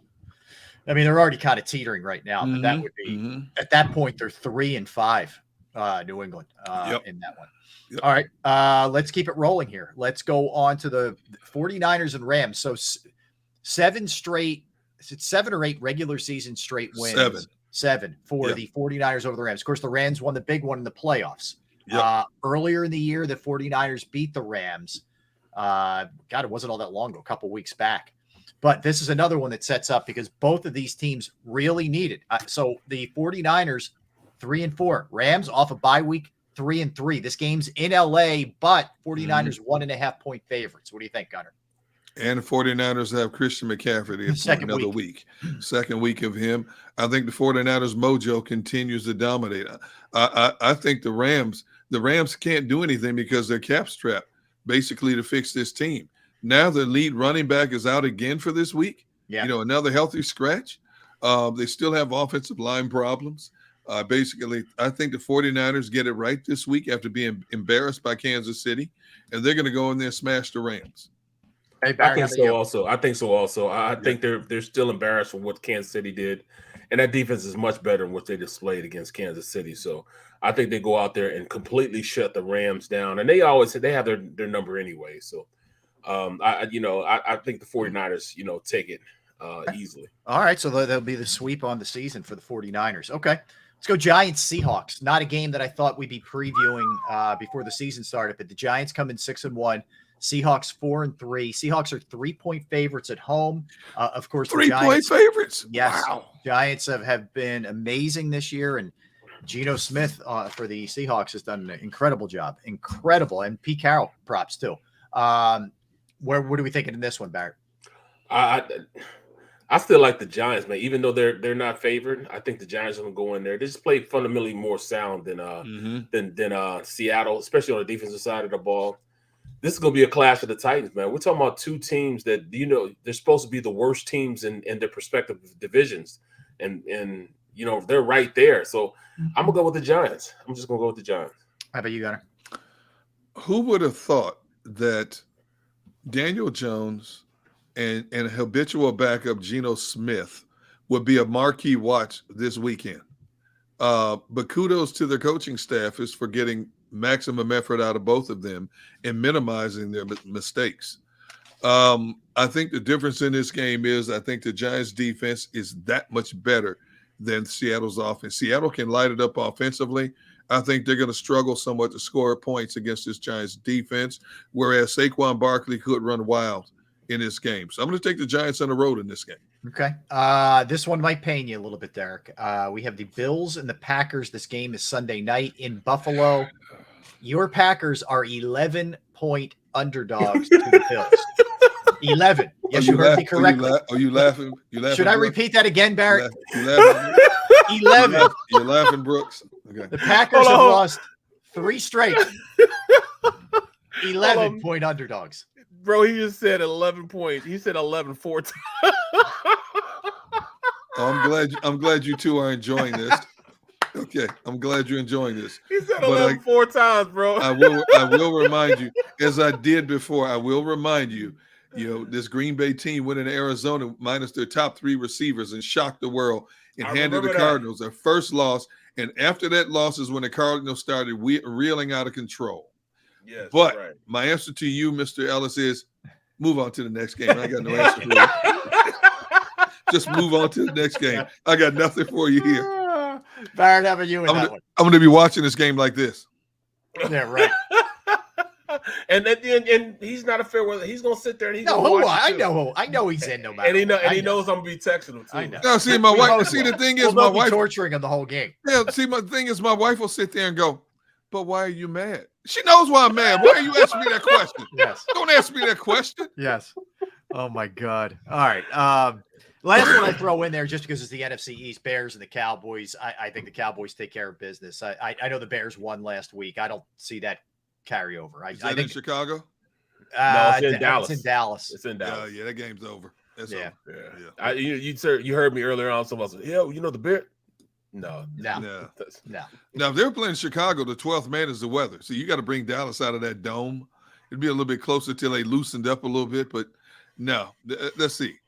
The Bears' offensive line against that Dallas defensive rotation up front, nah. Yeah. They can run the rock, man. And they can run it. They can run it. But let's see what Jonathan Hankton. But let's see what Jonathan Hankton does for that run defense. They just got Jonathan Hankton. That's going to be huge. So let's see what happens there. All right. Let's step aside here. When we come back, we'll do some birthdays. We'll do some movies. We'll do some I ain't coming Sixers. back, man. I'm depressed. Yeah, I know you're down a little bit. YouTube. Man, you know what? Okay, 11. yeah.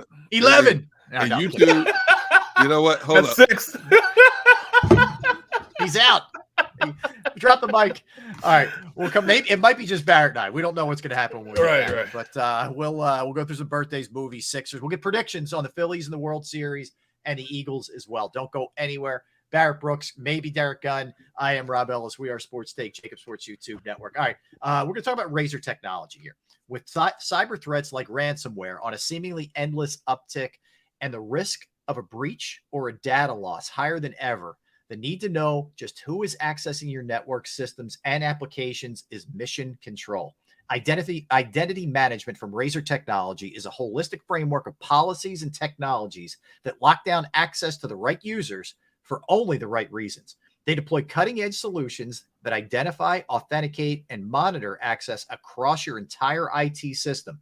Razor Technology determines how users gain an identity in your system, what roles they need to fill, and enforces access controls with network protocols, digital certificates, behavioral analysis, and secure authentication methods.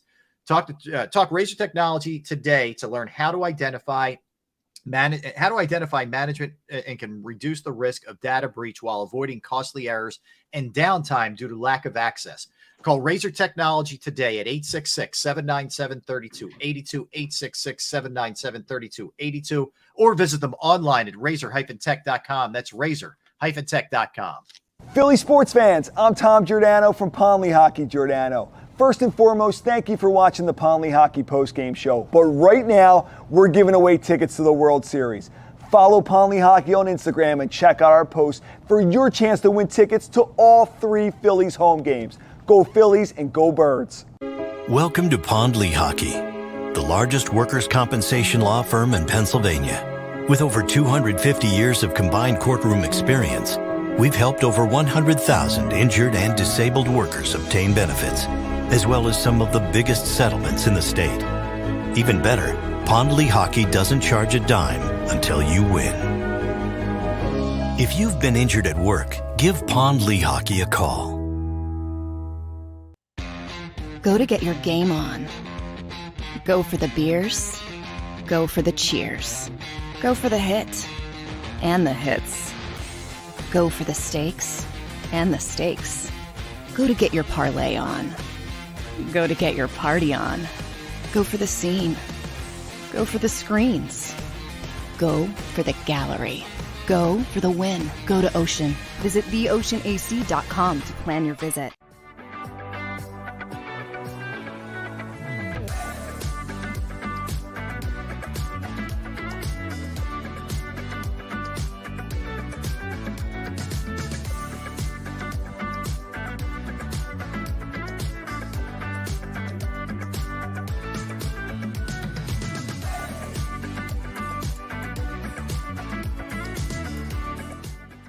It's a fall car fest, and Jeff D'Ambrosio, Destination Downingtown, says, yes, you can. Jeff says, yes, you can choose from over 1,000 vehicles in stock with no wait. Yes, you can still get low prices, leases, and big discounts. Yes, you can still get low interest financing. And Jeff always says, yes, you can have a real deal buying experience without the hassle. When the other dealers say, no, you can't, Jeff says, yes, you can. Jeff D'Ambrosio, Destination Downingtown. Nobody treats you better. Jeep Adventure Days. Philadelphia fans, we're cut from a different cloth. Born into a brotherhood and bonded to our team for life. We believe anything is possible because we've witnessed the impossible. While we may be from different neighborhoods, come Sunday, we are one, and we will be heard. Pondley Hockey, official partner of the Philadelphia Eagles.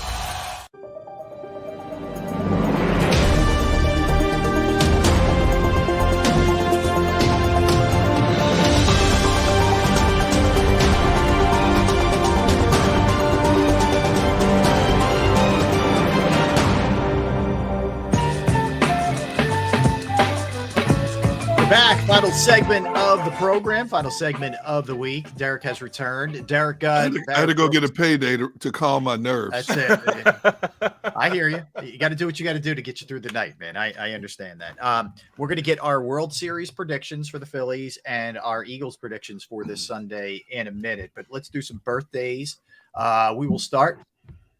Bill Gates is 67 years old today. Bill Gates, who is one of the richest men in the world at 67. He's got the gun money, that's for sure. That man is worth, as of this year, $104.4 billion. Yes. How much? $104.4 billion. Billion with a B. Yes.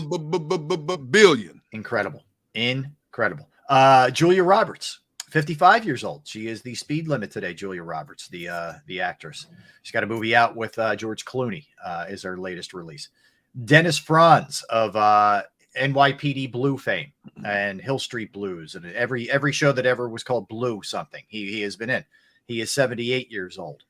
Annie Potts, who was in a lot of different TV shows over the years, movies. She was in Ghostbusters. She was the secretary office assistant. She's 70 years old. Andy Richter, who was Conan O'Brien's sidekick for his talk show, is 56 years old. The singer Brad Paisley is 50 years old today. Joaquin Phoenix. It's amazing. I recognize him more for his nationwide jingles than I do. He's good. He's funny on those with Peyton. Yeah, what's Peyton? Yeah. He's got a good sense of humor. Joaquin Phoenix, of course, a million different roles, but he is 48 years old. Joker, Gladiator. Yeah. My man's intense. And he's won an Academy Award. Yeah, he's not a lighthearted fella. No, not at all. He plays a great dark role, doesn't he? He does. Yes. Oh my goodness. Yes. He was great as Johnny Cash too in Walk the Line. Yeah, he was. Yeah, really good in that. Very good point.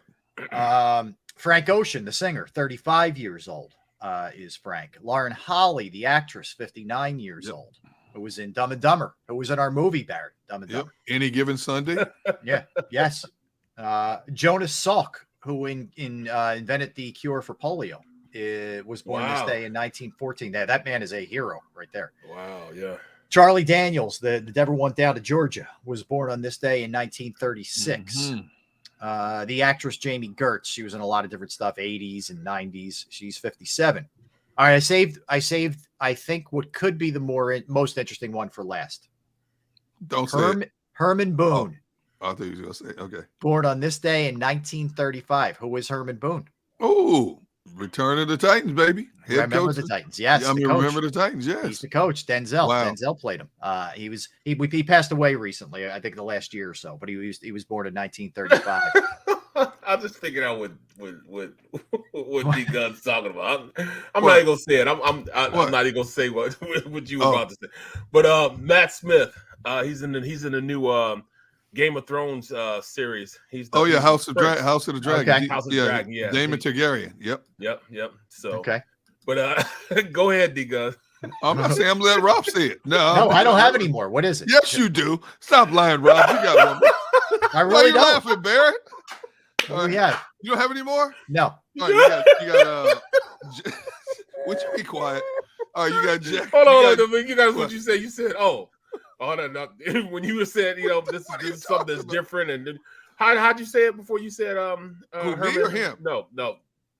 You got to put out how you set it up. Rob, how did you set it up? Rob set it up. Yeah, how'd you set it up? I just said I saved the best for last. I don't know. Something like that. Then after that, what'd you say? I don't know. I don't even know what you said. Something about, this is kind of not stranger. You said something, and then thought about it. Then I looked at my screen. I said, "That's why D-Gun is laughing." All right, go ahead. Okay, I don't know. I don't know what's going on. I'm lost. All right, you got Jack Eichel, who was the second overall pick in hockey center for Las Vegas in 2015. That's not Daphne Zuniga, actress who's been around a long time. She's 60 years old now. Oh. All right, Barrett, you want me to go ahead and say? Here we go. Why are you laughing? See, you give people the wrong. All right, the last one I'm saying wrong. Caitlyn Jenner, 73 years old today. Why you? What's wrong with you? What is wrong? What is wrong with him, Rob?